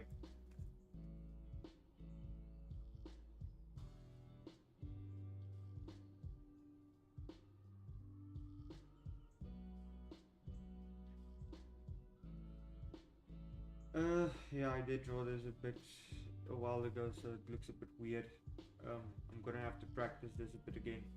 So the reason I drew the nose that way is because in a lot of more complex drawings, and I like to draw this way also, is when you get to the end of the nose, the dip, you kind of draw the nostril next to it. You can draw this bit next to it, although most often than not doesn't look that appealing. So a lot of artists leave that out when they're not drawing realistic characters.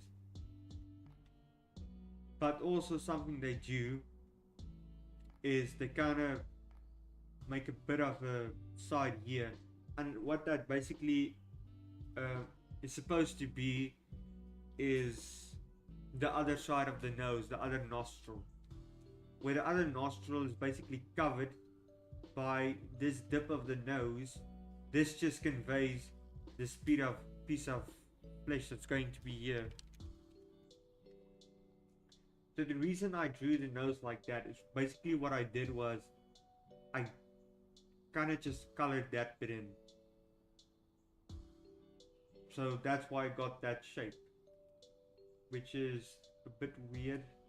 I need to practice a bit. My proportions is a bit off at the moment. And then I would just basically use a line for the mouth, and then another smaller one at the bottom just to insinuate the bottom lip. And then for the hair, you can just, what I would usually do is I would have a really kind of, I almost want to say messy way of drawing hair, where I basically just do a bunch of this. But now, because there's going to be a lot of how do I put this? There's going to be a lot of drawing up this character. I can't just keep doing this because that's going to be exhausting. So I have to do less of that and get a fixed shape of the hair, just to make it easier for myself. Because if there's a fixed shape of the hair that I can follow, then I can draw the character in a more consistent way. For example, with her hairstyle, it's basically the right side of the hair is being kind of pulled out of her face, and the left side is hanging over her face and tucking behind the left ear. Also, this is something just interesting to take into consideration when you draw specific characters. Again, this is just again the design language being carried over.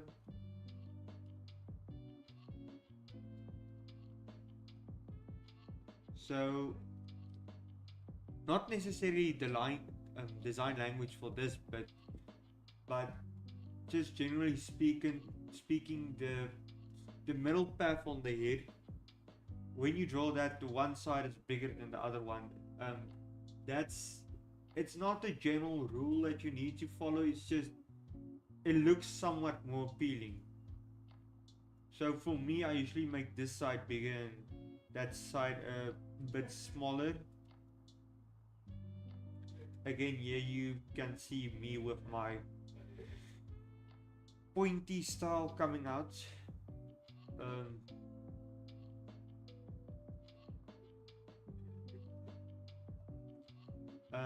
And here's what I meant with the hair being swiped one direction. As you can see, the bottom half of the hair going up, with this kind of being the end of the forehead and the hairline.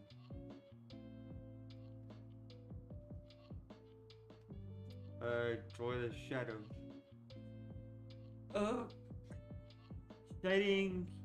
Shading can be a bit of a, I almost want to say a pain, where you can do it because this is a cartoonish character. When you drew, if I, for example, drew a very realistic looking character, then I had to draw really realistic looking shading, just to sell the illusion of it being realistic. But because this is a cartoonish looking character, I don't really have to focus that much on drawing realistic shading, based on how the character looks and how. Oh, sorry. Yeah. So no, I just saw it from over there. Oh, Like, really? Oh, okay. Yeah. Yeah. So shading doesn't really yeah, Zane popping up every now and then. About to do that. You know, we should do a compilation of every time you do that Oh yeah. in the chat. Yeah, fair. Yeah, So, there can be different angles. Yeah. So just for the heck of it, because you asked, we can do shading for this character. Um, I'm kind of going to do it like anime studios. I don't know how many or if Western studios do this. I know, basically studying what Mappa did. I know what they do is they draw the character in a black outline, and then they map the shadows with blue outlining, and they fill the shading in with yellow. But since this character was drawn in a, it's a blue accent, blue outline, I'm just going to draw a yellow outline and fill that in with yellow for the shading. So if we look, how I usually tend to draw this is with the sun coming down from the bottom left direction. When I say bottom left, I'm talking about the character's point of view. So if we take that into consideration, there's not going to be, if we're going to put highlights on the character, there's going to be a bit of a highlight here on the ear. Since this is a bit of a kind of an inward spot, it's hiding within the ear, that piece is going to be a bit darker, and that's going to be a bit darker.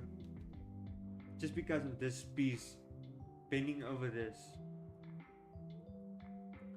Because of the jawline, there's going to be a bit of shading underneath the chin.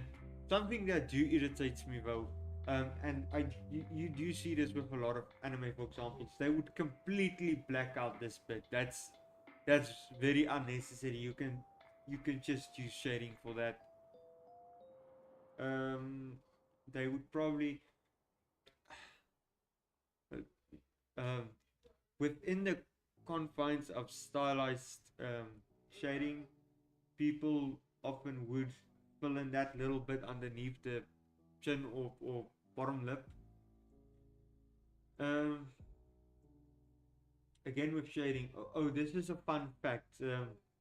When you have two eyebrows, for example, I'm just going to draw eyes here, and the sun is coming from this direction, then because there's kind of a dip underneath, or with the eyes underneath the eyebrows, there's going to be a shadow cast here. But the eyebrows, that dip isn't completely flat. What you do get is when you look at the eyes, this being an eye now, there's kind of a bit of a bump here that's going on. It's not completely flat. Usually when they draw this, they would kind of separate it a bit like this.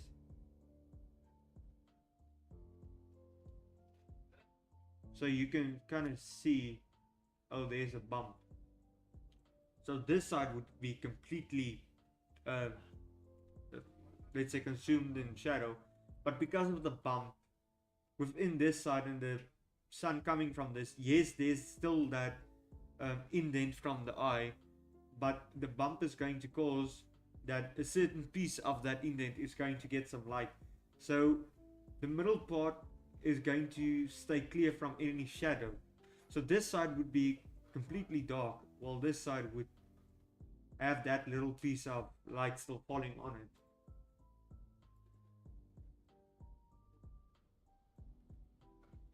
But obviously I can't really do it here because that little bump that was going to get lighting is now covered by the hair, and the hair obviously itself is also going to throw some shadow. So what you're going to get is something more akin to this. And depending on the character, some people, and I think you can see this mostly in Caucasians and maybe certain Asians, is because of the placement of the eyes. I think the eyes tend to be a little bit closer. You kind of get a bit of an indent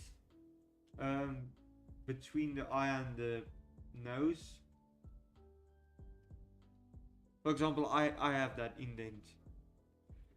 So you don't have to draw it, but you can use shading to kind of insinuate some things there. So some people can kind of, or do just draw something like that. Again, because this style, I'm not going to draw that. I just thought it would be something to mention. What would happen? So something also to kind of think of is the cheeks also stand out. So the cheeks would throw a shadow on the face. So you can see this while watching a bunch of anime or whatever. They kind of do have this triangular shading on the one side of the face. And okay, the nose is also going to throw a shadow, and with this shadow also just coming down and the nose throwing its own shadow also, this side is almost going to be completely blacked out. But again, because of the bump on the cheek, they would also, I think, add a shadow, or not a shadow, a highlight on the chin. So it's basically, you kind of flip the face. But again, because of the specific style, I'm not going to add that. Neither am I going to add the shading to this side. Though you would be able to see that in certain character designs. And since the lighting is coming from above, it's going to follow a bit on the bottom of the chin.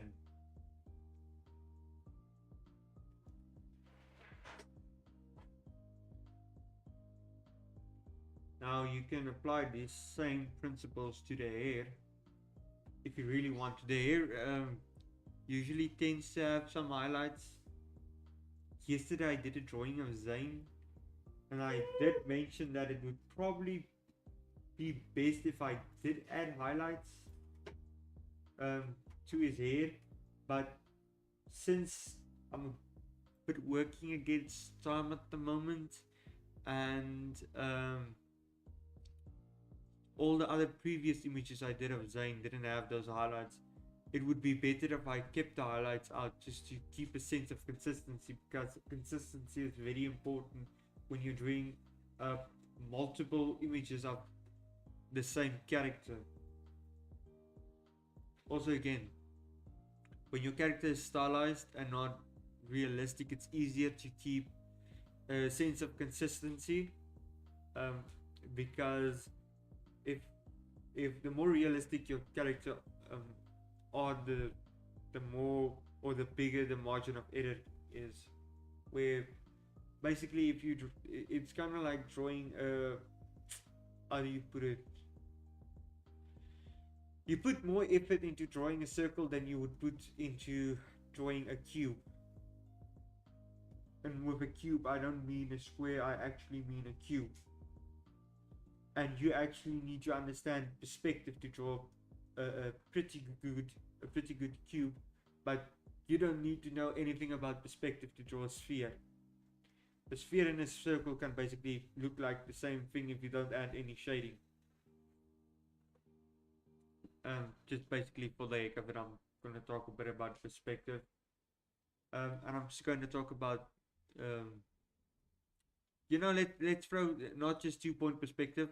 We'll talk about 1, 2, and 3-point perspective, where if you have 2-point perspective and you want to draw a cube, we call this the vanishing lines. So let me just erase this cube for a bit. So when you draw the cube, you kind of have certain lines pulling this direction, and you have lines pulling that direction. So you just fill in this bit and that bit, and now you have a cube. But this also kind of depends on where the cube is positioned, because if the cube is positioned at the bottom, lines are going to be pulled like this, and you're going to end up, depending on the cube, shorter lines there, but it's not a cube because there isn't a top side, so you're going to have to add the lines there also, so you can get that top. So now you have an actual proper cube. Um, that's 2 point perspective. 1 point perspective is you remove one of the vanishing lines and you only have one. So when you draw your cube, it's basically going to be a mess. You actually just need to draw that flat line.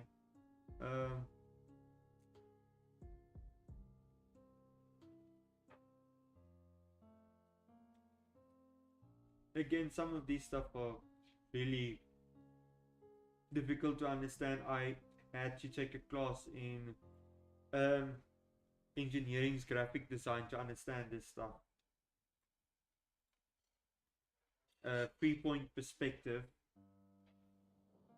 You draw 3 vanishing lines. You have your cube, drawing lines there, and upwards. So actually just draw one line again. And actually we need to put it more at the bottom.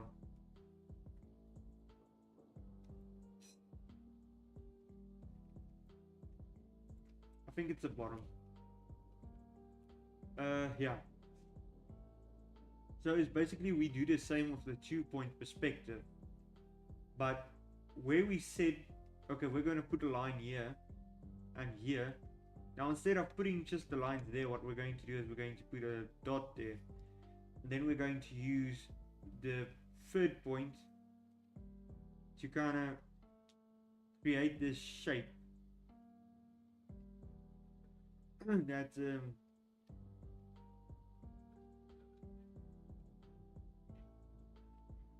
you kind of get a top-down view from this. So you're gonna have a funky building, I think.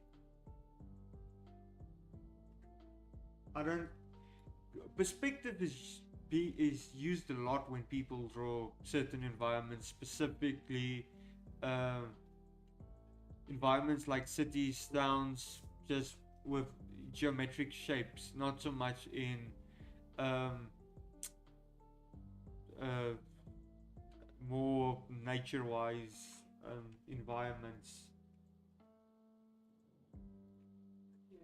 So yeah, you can also use perspectives when you draw a character. For example, when I put, this is a bit close, but when I put this perspective there, I can use it to kind of figure out the line of the eyes. So actually that one ended up being pretty accurate. Damn it. Let me just fix the top one for a moment, because that one didn't end up being so accurate. Okay. Bottom one I did say did end up being pretty accurate. So for the top one, we can actually do this with the jaw also if we want. So if we go back with the blue and we want this character to be in perspective, the drawing itself be in perspective, we kinda have to fix it so it follows those lines. And again, this is the point where the chin ends and the side of the face begins, where I'd say this is that point. So we kinda have to force something in like that. I'm just going to hide the shading to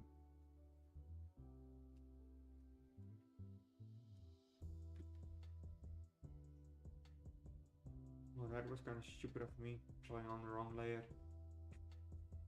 I wondered when that was going to happen, because it happens almost daily. Just get that yellow bit out of there.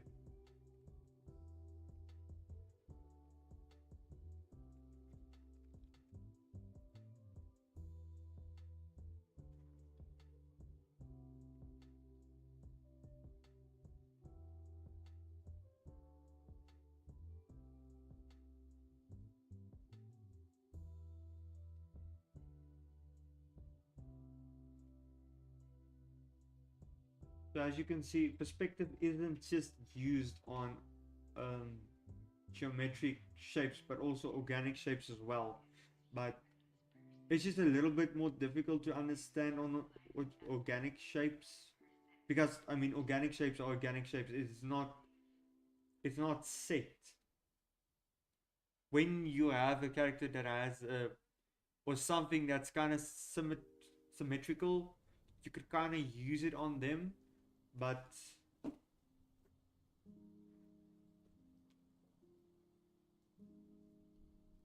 again, it's a bit of a gamble. I'm just showing you how you can use it. You can use it whichever way you want.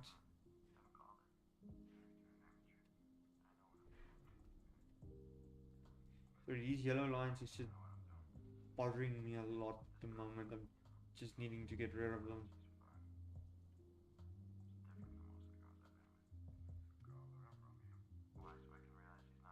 Just gonna hide them with the blue. Because why not?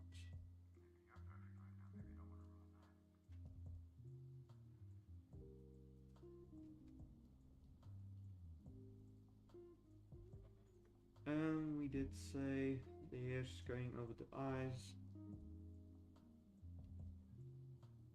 We could use the perspective lines to also fix the ear if the ear was also showing on this side. Which it isn't, so we can kind of get away with that.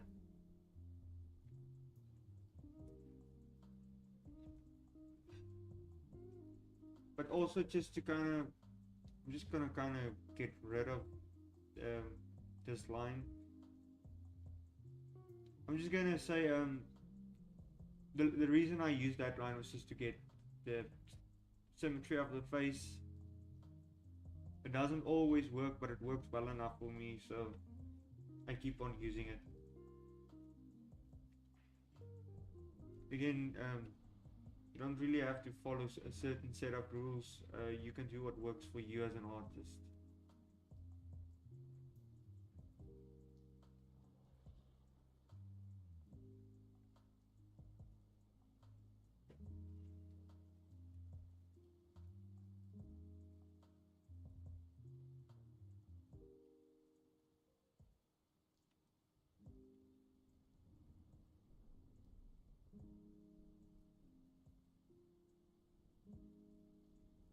I should have probably also have used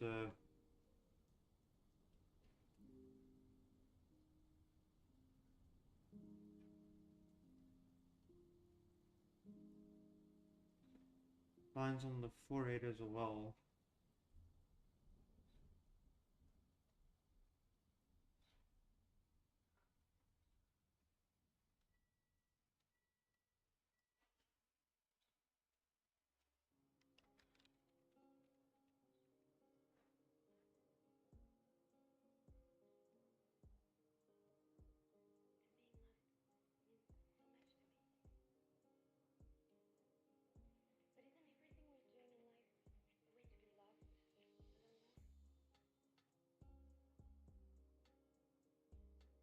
Um,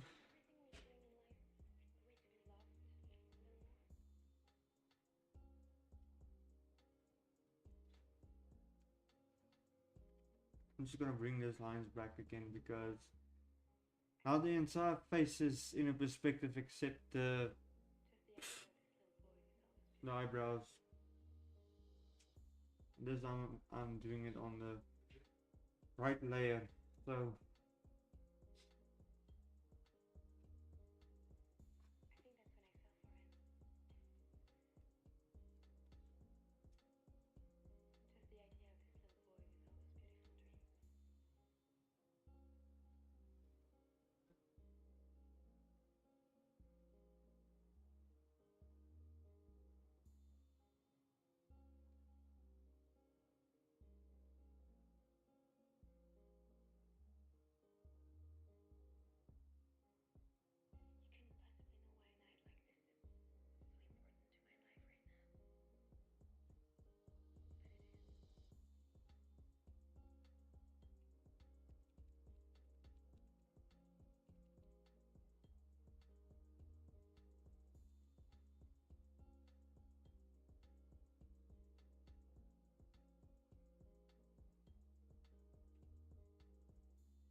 See, again, the first draft usually isn't the correct one. You're going to have to adjust a lot.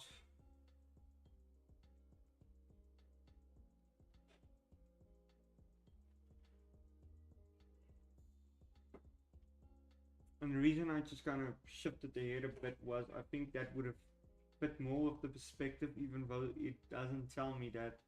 But oh, and the second reason was to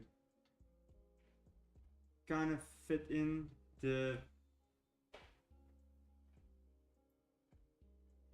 crease of the eyebrows.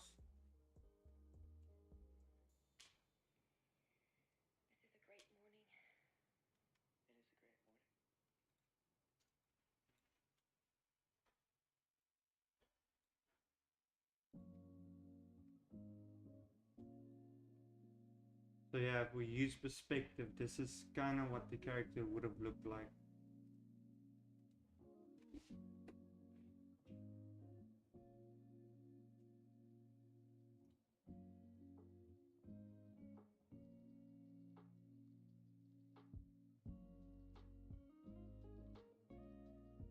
Now, if we were to actually, let's try to apply certain of the rules we talked about today, since this session was actually about character design and those rules. Perspective just happened to fit in well with the discussion at the moment, especially since especially with some of the comments that been left. So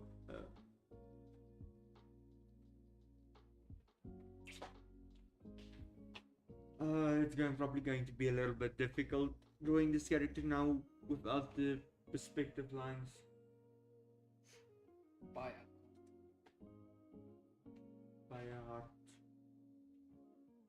Dane's Afrikaans is getting better and better by the day.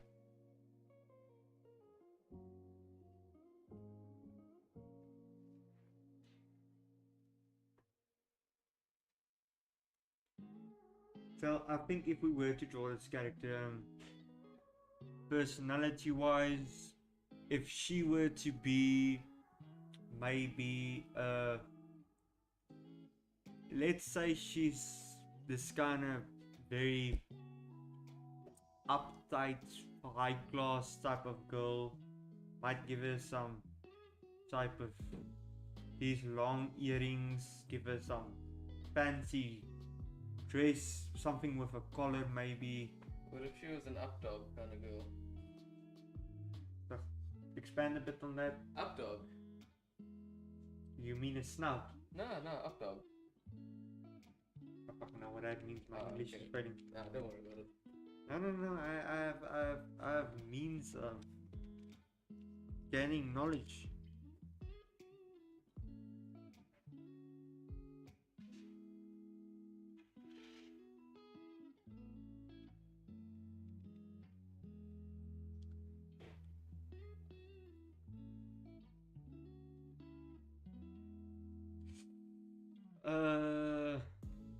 Do you mean something like a tomboyish thing? Nah. That's what I kind of got from it. Nah. It's just updog. You mean like the yoga pose? No, not the downward dog.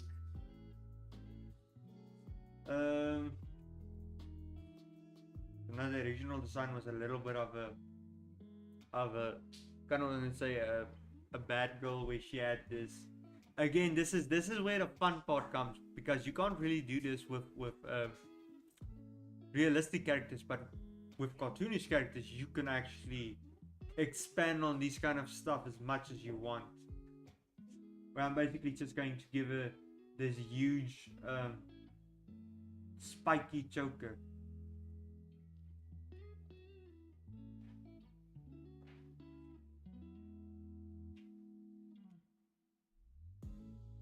And the reason I'm doing this is, why not?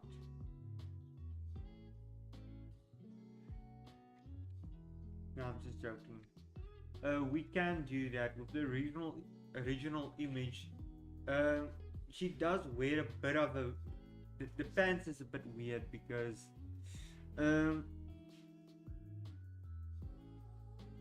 body kind of flows like this, but with the pants around the waist, it's kind of I almost want to say it's loose. It's very big. It's I almost want to say I don't know how to explain it. Just visually, it looked good to me, so I kind of added it there. I gave it this kind of thick belt. Places where stuff should be kind of, I don't know. You when there's something to exaggerate, you exaggerate it as much as you can because you can. And I mean, this is a very stylized character. There's not necessarily any thought behind it. But if I were to draw a normal, more realistic looking character, maybe I just follow the general lines and rules of stuff.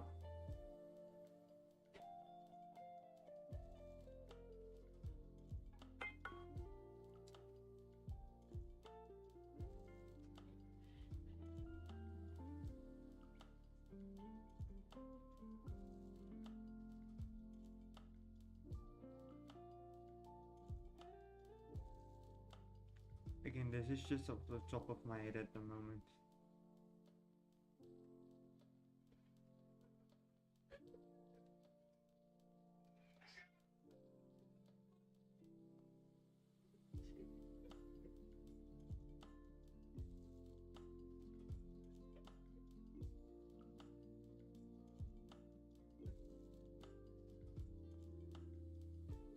Again, we did talk about the one, the split path in the hair where the one side is usually a bit bigger than the other side. Sometimes that tends to be true in reality also, depending on where that path is. For some people it's directly in the middle, for other people it's a little bit more offside.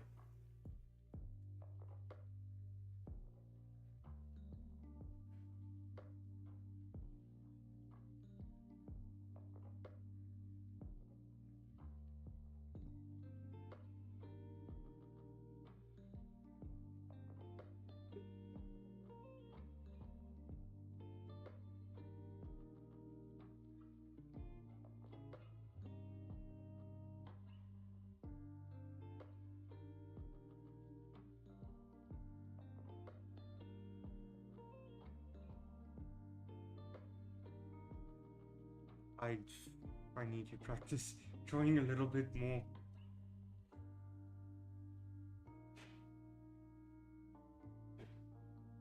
Again, people tend to make a lot of changes when they draw.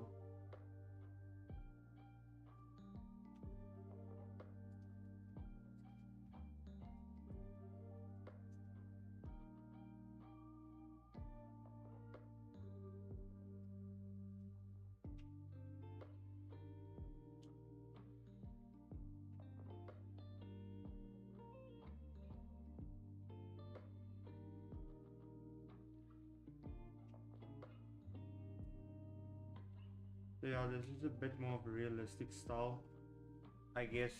Looks like something Disney would pull off. If I took a little bit more time and effort into it, it might have looked a bit better. But again, that's the problem that I was talking about earlier. I need something that's quick, easy, and consistent to draw, because having to draw that and wanting it to look correct, it's gonna take time. It didn't look appealing, but again, you need to pump out what's. I'm gonna pull out the calculator. Let's see, 9 times, what was it? 23 pages. 207 images per chapter. You're gonna have to draw a character 200. I already forgot the number. I'm not good at math, but I already forgot the number.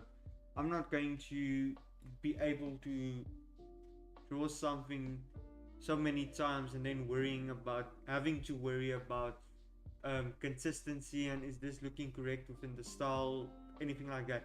This one on the right, it was easy to draw, it was quick to draw. The only reason it's been on the screen so long is because we've been experimenting with it for a while.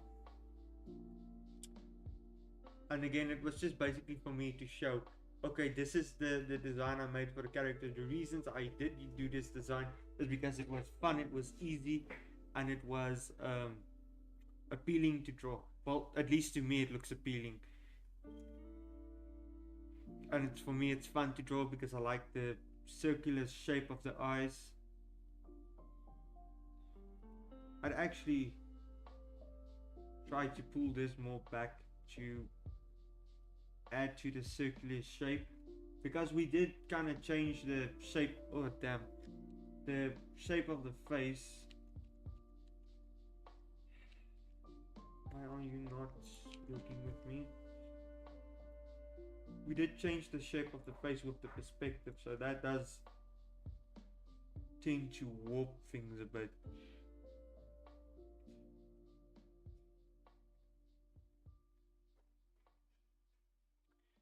Oh yeah, it's probably smaller because I shrink the image.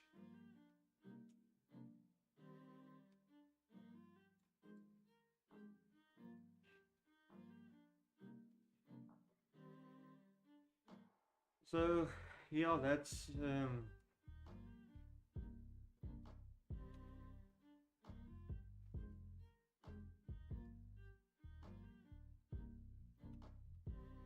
basically what I wanted to show you guys from that.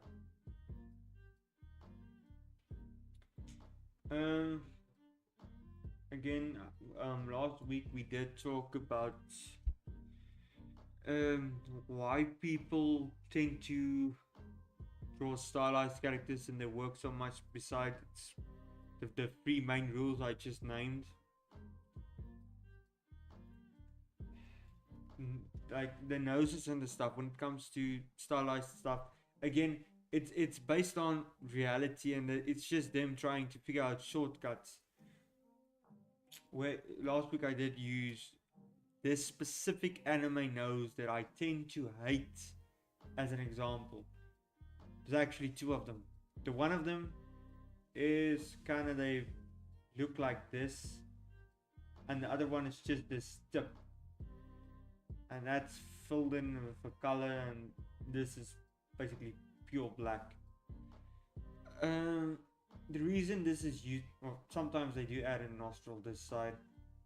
The reason this is used is mainly because it creates the illusion of a nose. It doesn't look like a nose, but when you put a mouth down here and some eyes here, you can understand that it's kinda a nose. If that makes sense. Because what it's basically conveying is this is a shadow. They didn't draw the nose, but they drew the shadow of the nose.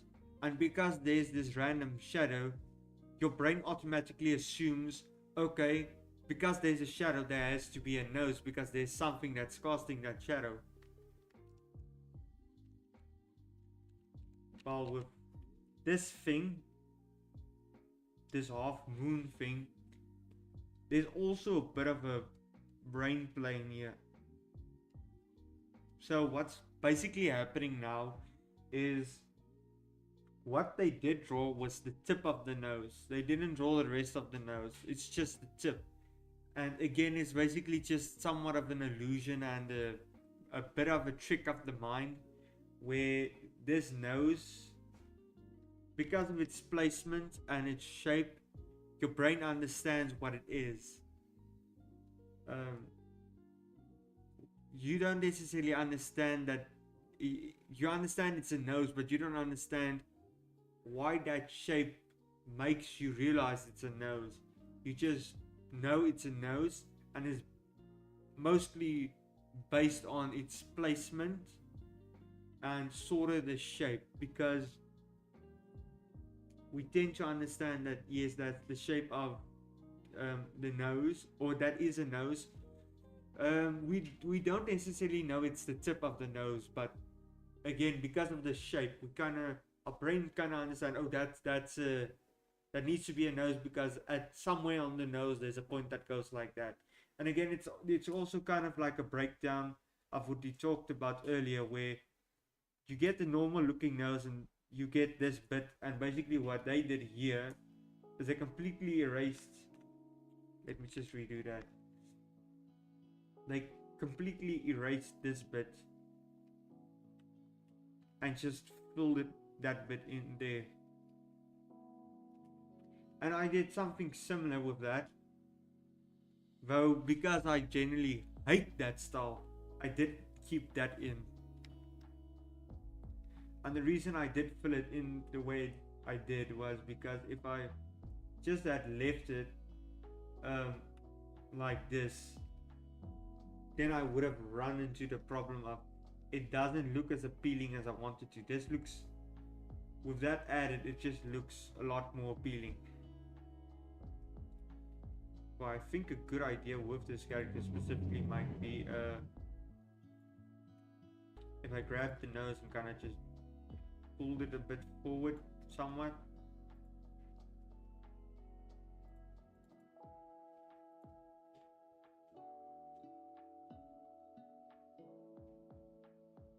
It looks somewhat better.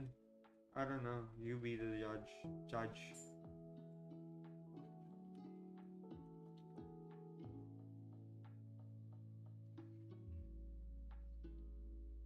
Maybe not.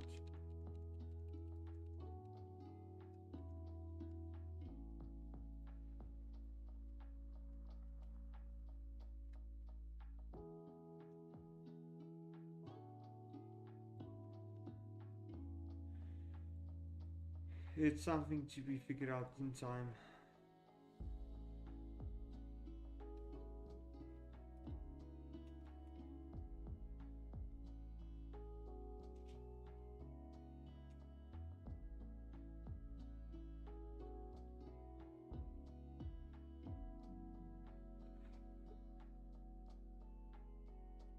So, yeah. The nose is the same, can be said for the ears. This ear now, for example, is a bit, I drew it a bit high. Ears tend to be kind of horizontally aligned with the eyes, so it's kind of going to be here instead of all the way top here. So I can basically just take this and bring it a bit down.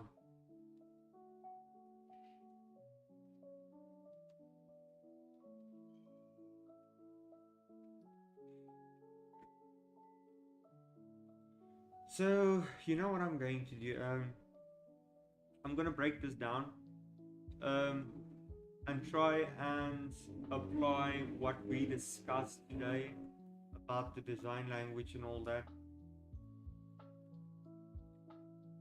So basically with this character,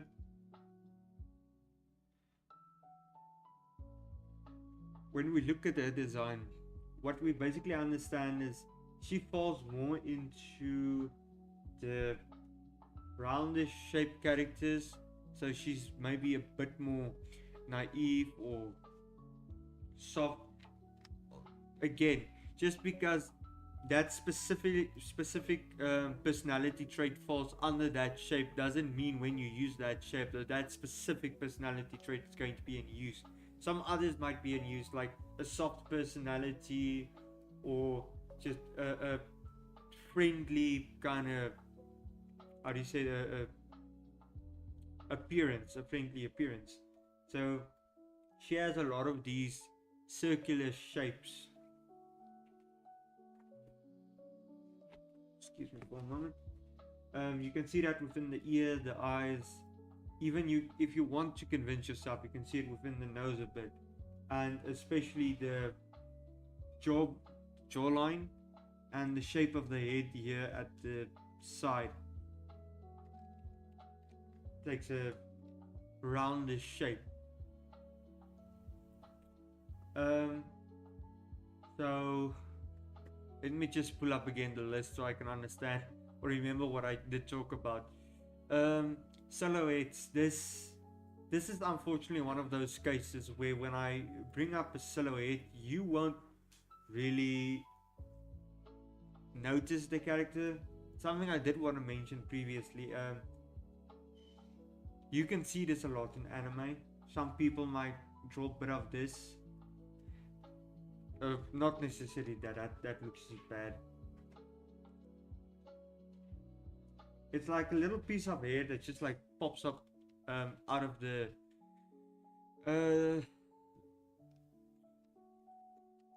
out of the hair. Usually the middle of the hair. But basically what that significant points out is that this is a character of importance in the story. You know, sometimes what they actually do is they use that to express emotion. So it's funny, I did see this recently where they kind of turned that into a heart-shaped thing. So I'm not really good with that. So yeah, that's something you can do. What something I can actually do with this character is if I basically gave her some piercings like this, then with the piercings can convey the character, which character it is. Also, there's two bits of the head here within the story. Maybe if you take this, character and place it among other characters within, you know, just our world, as I previously brought up, Mickey Mouse, SpongeBob, even some 3D productions, you weren't able to notice this character. But within the world, if I pull this character up, because I showed the piercings, because this bit of the hair, you might kind of understand, and the length of the hair that doesn't really reach behind the shoulder, and these 2 points that stick up like that. If I draw a character that doesn't have this type of hair characteristics and this ear piercings, you are going to notice that, okay, this is, for argument's sake, Zane, think of a female name, just off the top of your head.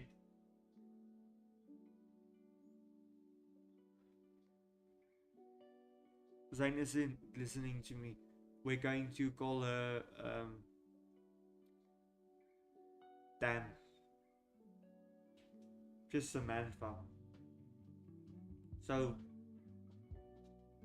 if I don't draw any other characters in this story with this type of hair or piercings, you're not gonna realize it's Samantha. So you kinda need, in future, if I design more characters, I need to kind of avoid something that would kind of give the same idea as these outlines, especially these bits of hair. I think those play a very important role. So if I were to, for example, let me just duplicate layer mask.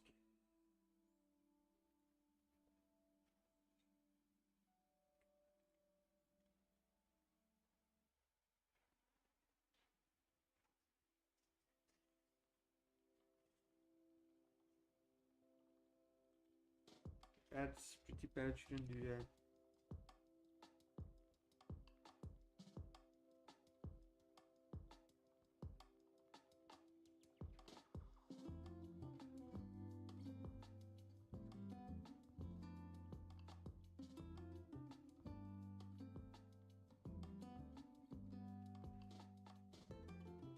So if I just I prefer you not do that. So if I just fill that in,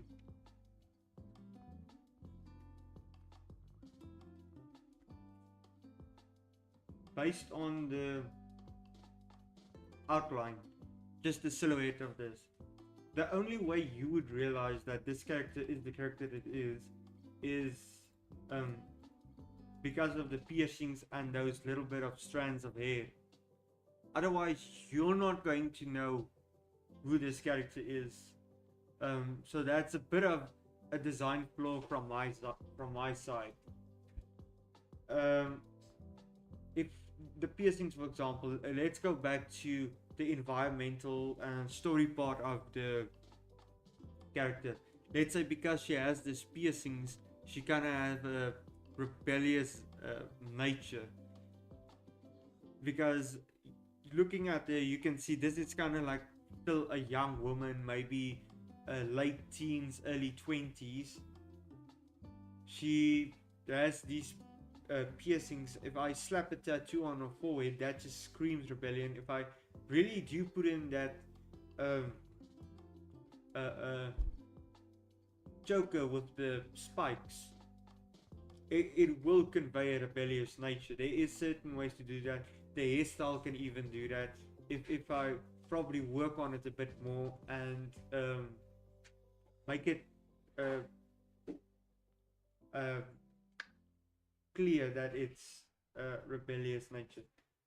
One way I can possibly do that is if I take the character and make the hair, that's a bit much, kind of look like that at the back, like messy. It's not, oh, I care so much about my appearance, I need to comb my hair every now and then and whatnot. If you want to make a character that's prim and proper, I'm just gonna draw the outline for now. Draw maybe hair like this and put a flower in there. And if you take that outline, if there's not the other character in the series with this smooth, soft hair and the flower in it, you're going to know which character it is.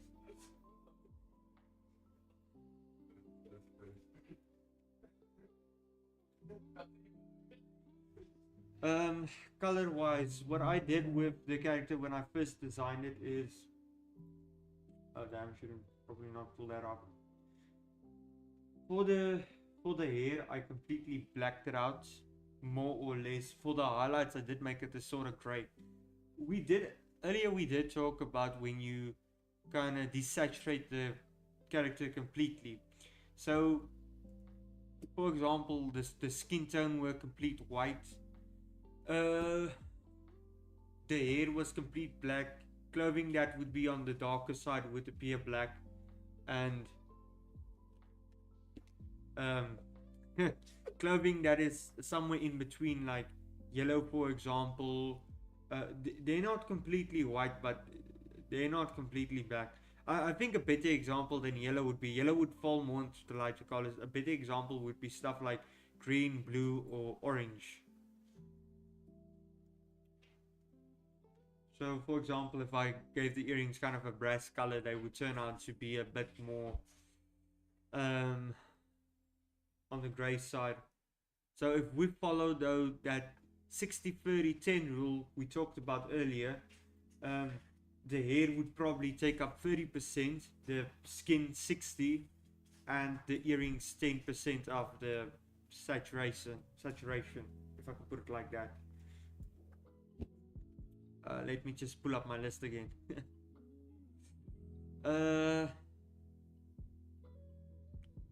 Poses, silhouettes. Since this is just the head, I can't really talk about poses.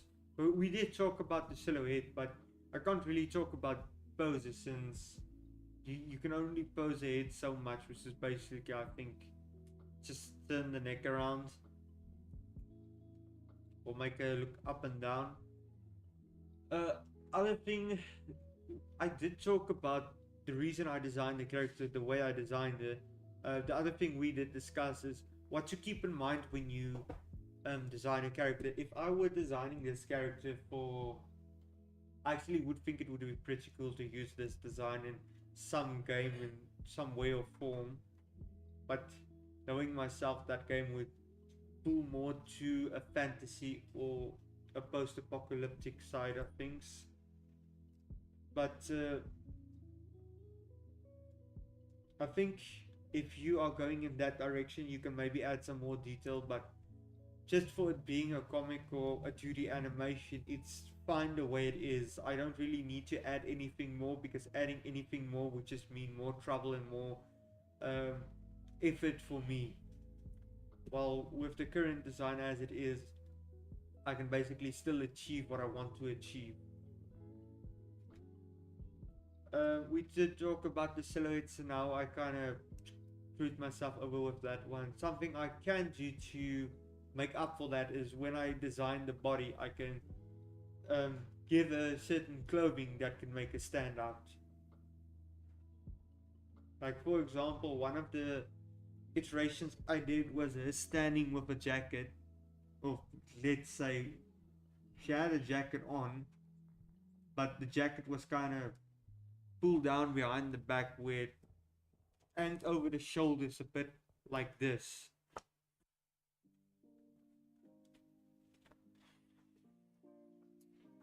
So with the jacket, it's going to bulk out the arms on these sides a bit.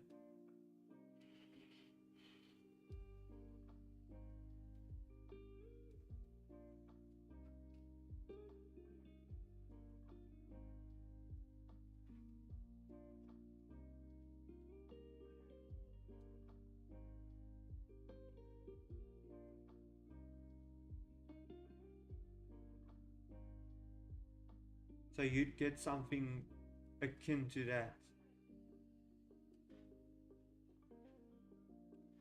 This is a horrible drawing with just using shapes and not any creases and wrinkles, but in the clothing, so it kind of looks like she's holding a skateboard behind the back or something. But again, it still conveys the message that, okay, this character, because of this specific attribute, she looks kind of different than usual.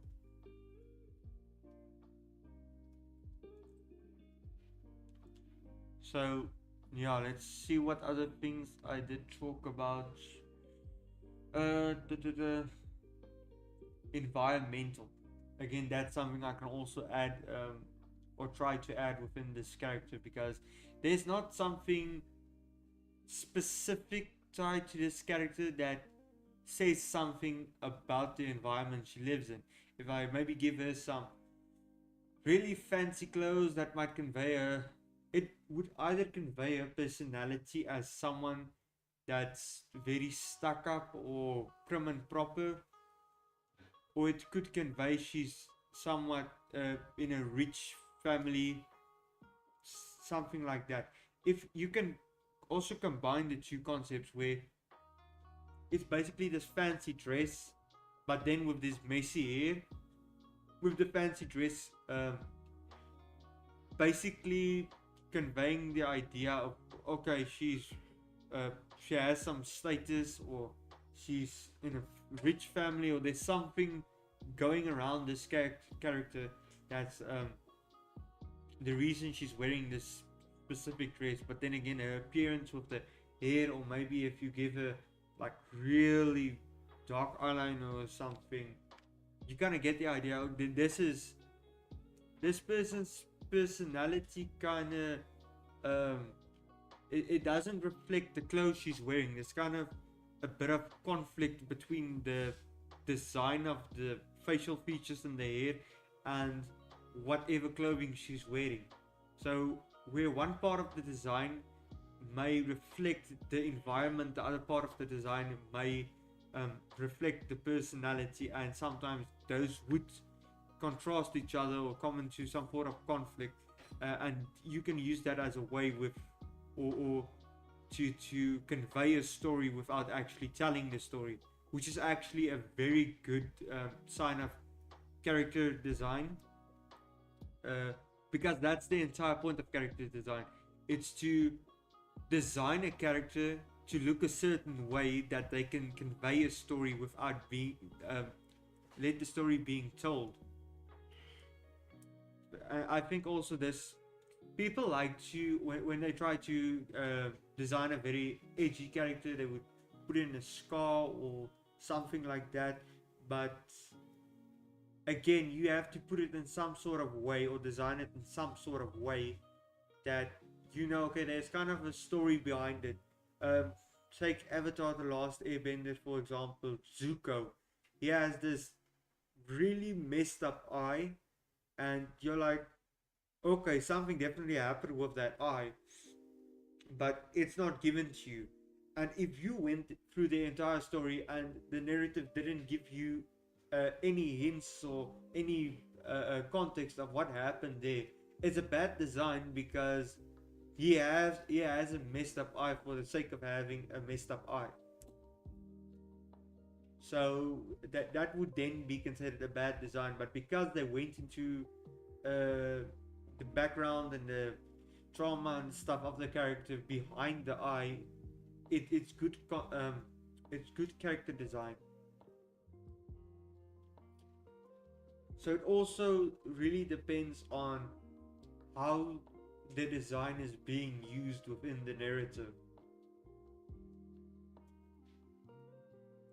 But again, if this is just a basic design, there's not really anything to it, okay, cool, you can add that stuff, but you need to add it in such a way that it seems that it's added with a purpose.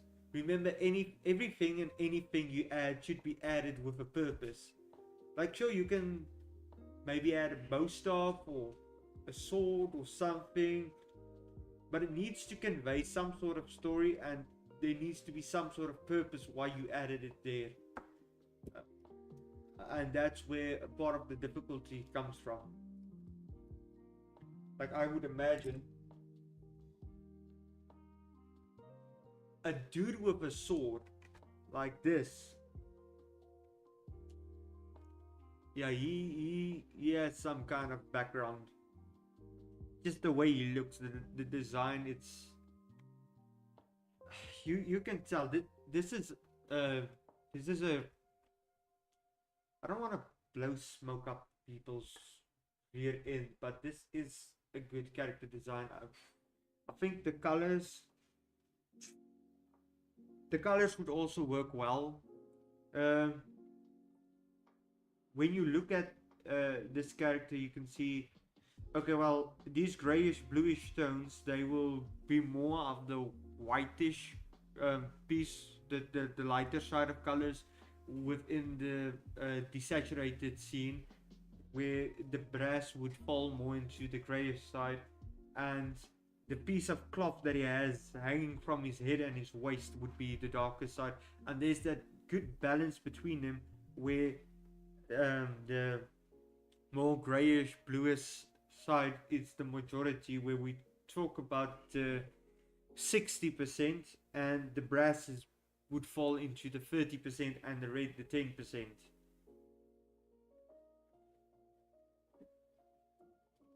Well, I think the balance on that character might be a bit off. The ratio, not the balance, sorry. And his design, it's okay, but not the design, the pose, it's okay. It's just not very exaggerated. But for the character, I feel that's kind of fitting. Again, everything you do, like, there's ways of doing stuff and ways of making it look more expressive, more exaggerated. But again, when you do that kind of stuff and you decide not to do it, you need to not do it with a purpose. Again, there's a lot of thought process put behind these kind of stuff, and you might be listening to this or watching the video of the stream afterwards and thinking to yourself, why is there so many stuff that needs to go into this, and this much thought process put behind it? When character design started to being a thing, none of these rules were set in place, but these are stuff that developed over time, just to kind of create a general idea, a rule book of how to create a dynamic looking character that's, again, appealing to look at. Like that dude, he's ugly as hell, but he works because of his basic design. You can look at the environment he's in. It's fitting for the narrative. It's fitting for his character. That, yeah, I presume is like a very probably evil dude. Um, it's fitting for his personality and his environment. You can see he's standing on a bunch of bodies. So again, that's just part of character design and the colors and all that. The colors is actually something I didn't know until my second year of 3D animation, where we did the character design. Most of the stuff at that time I could draw, I could do designs and all that stuff, but you you never stop learning, if I can put it like that. There's always something new you can learn.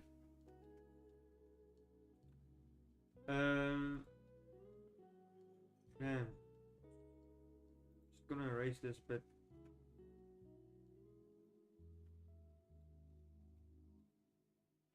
It would be very helpful if the brush would work with me.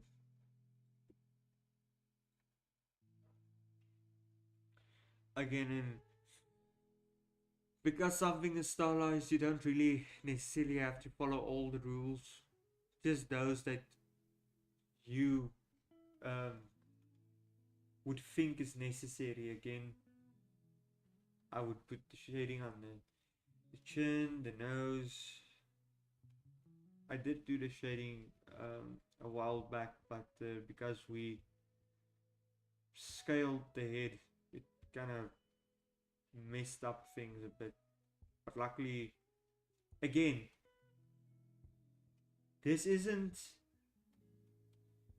I almost want to say, it's stylized character, so you don't have to overthink it. You just have to think to yourself, the sun is coming from that direction. What part of the face is going to get light, which part is not. The head is blocking the sunlight that's going to fall on the face, so there's going to be of shading here, and because the light's also coming from above, shading there. Light's coming from above, it's going to fill that piece of the ear. It's coming from above and from that side, so this bit of the ear is a bit difficult because the sunlight is going to come into this direction, but also it's coming from above, so you might get something a bit more akin to that.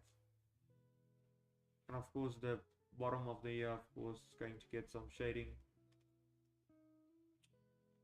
The eyes, I did mention they kind of have a dip, so you might want to add shading there, but because it's a stylized character, you generally don't want to put unnecessary shading where it shouldn't be, because usually when you do stylized stuff, you try to simplify it, purely because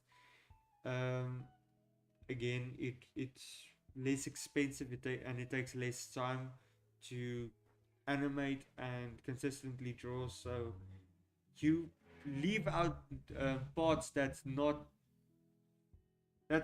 necessarily going to put any what would be the correct word,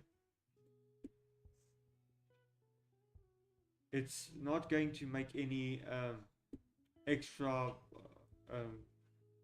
dangeses.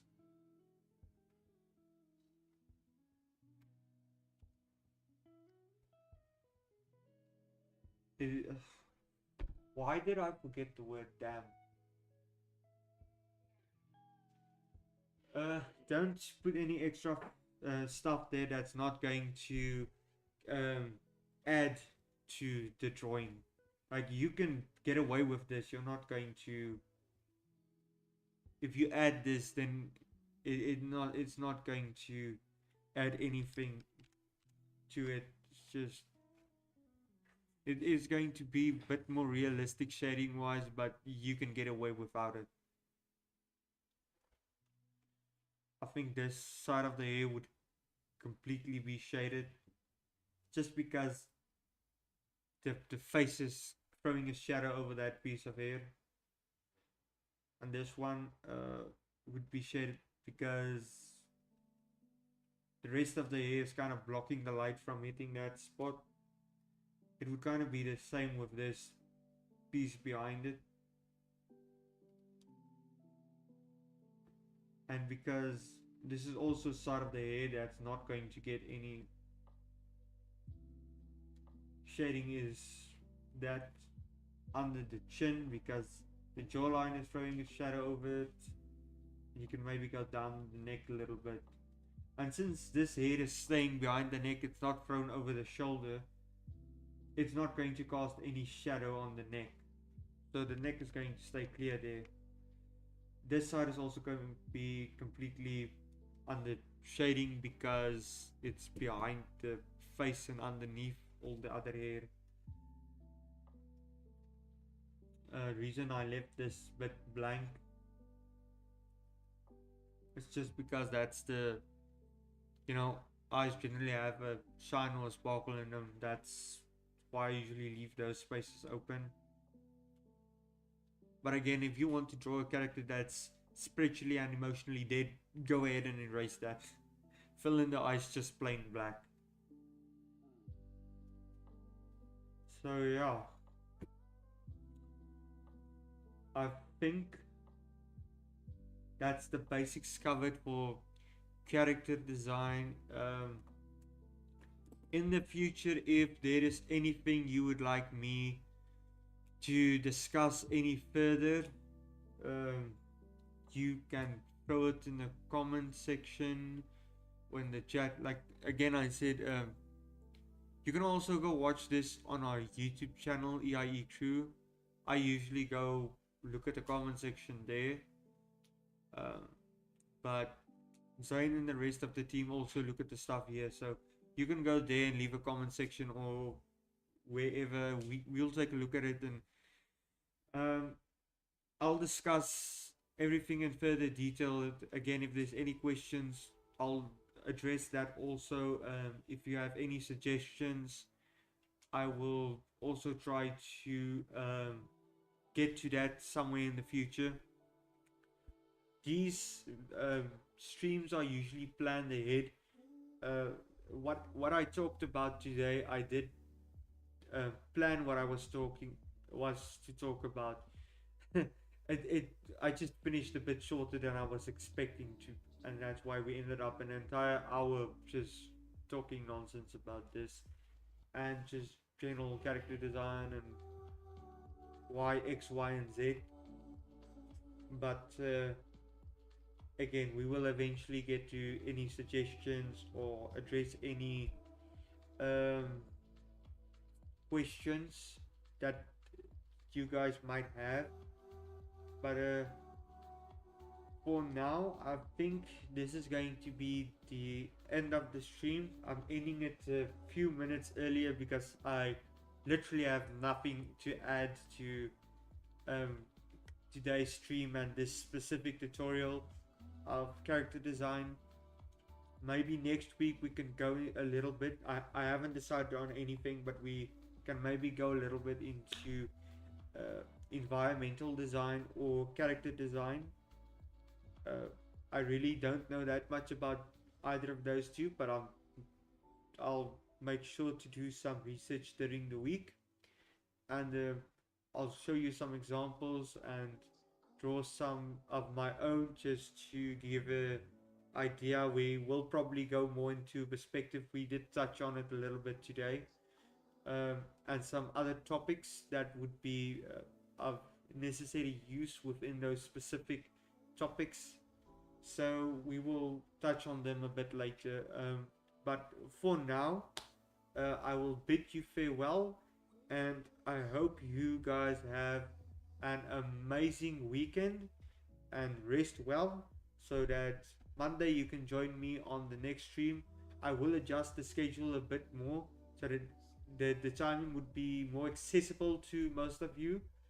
But I'll see you then. Have an amazing, lovely weekend, and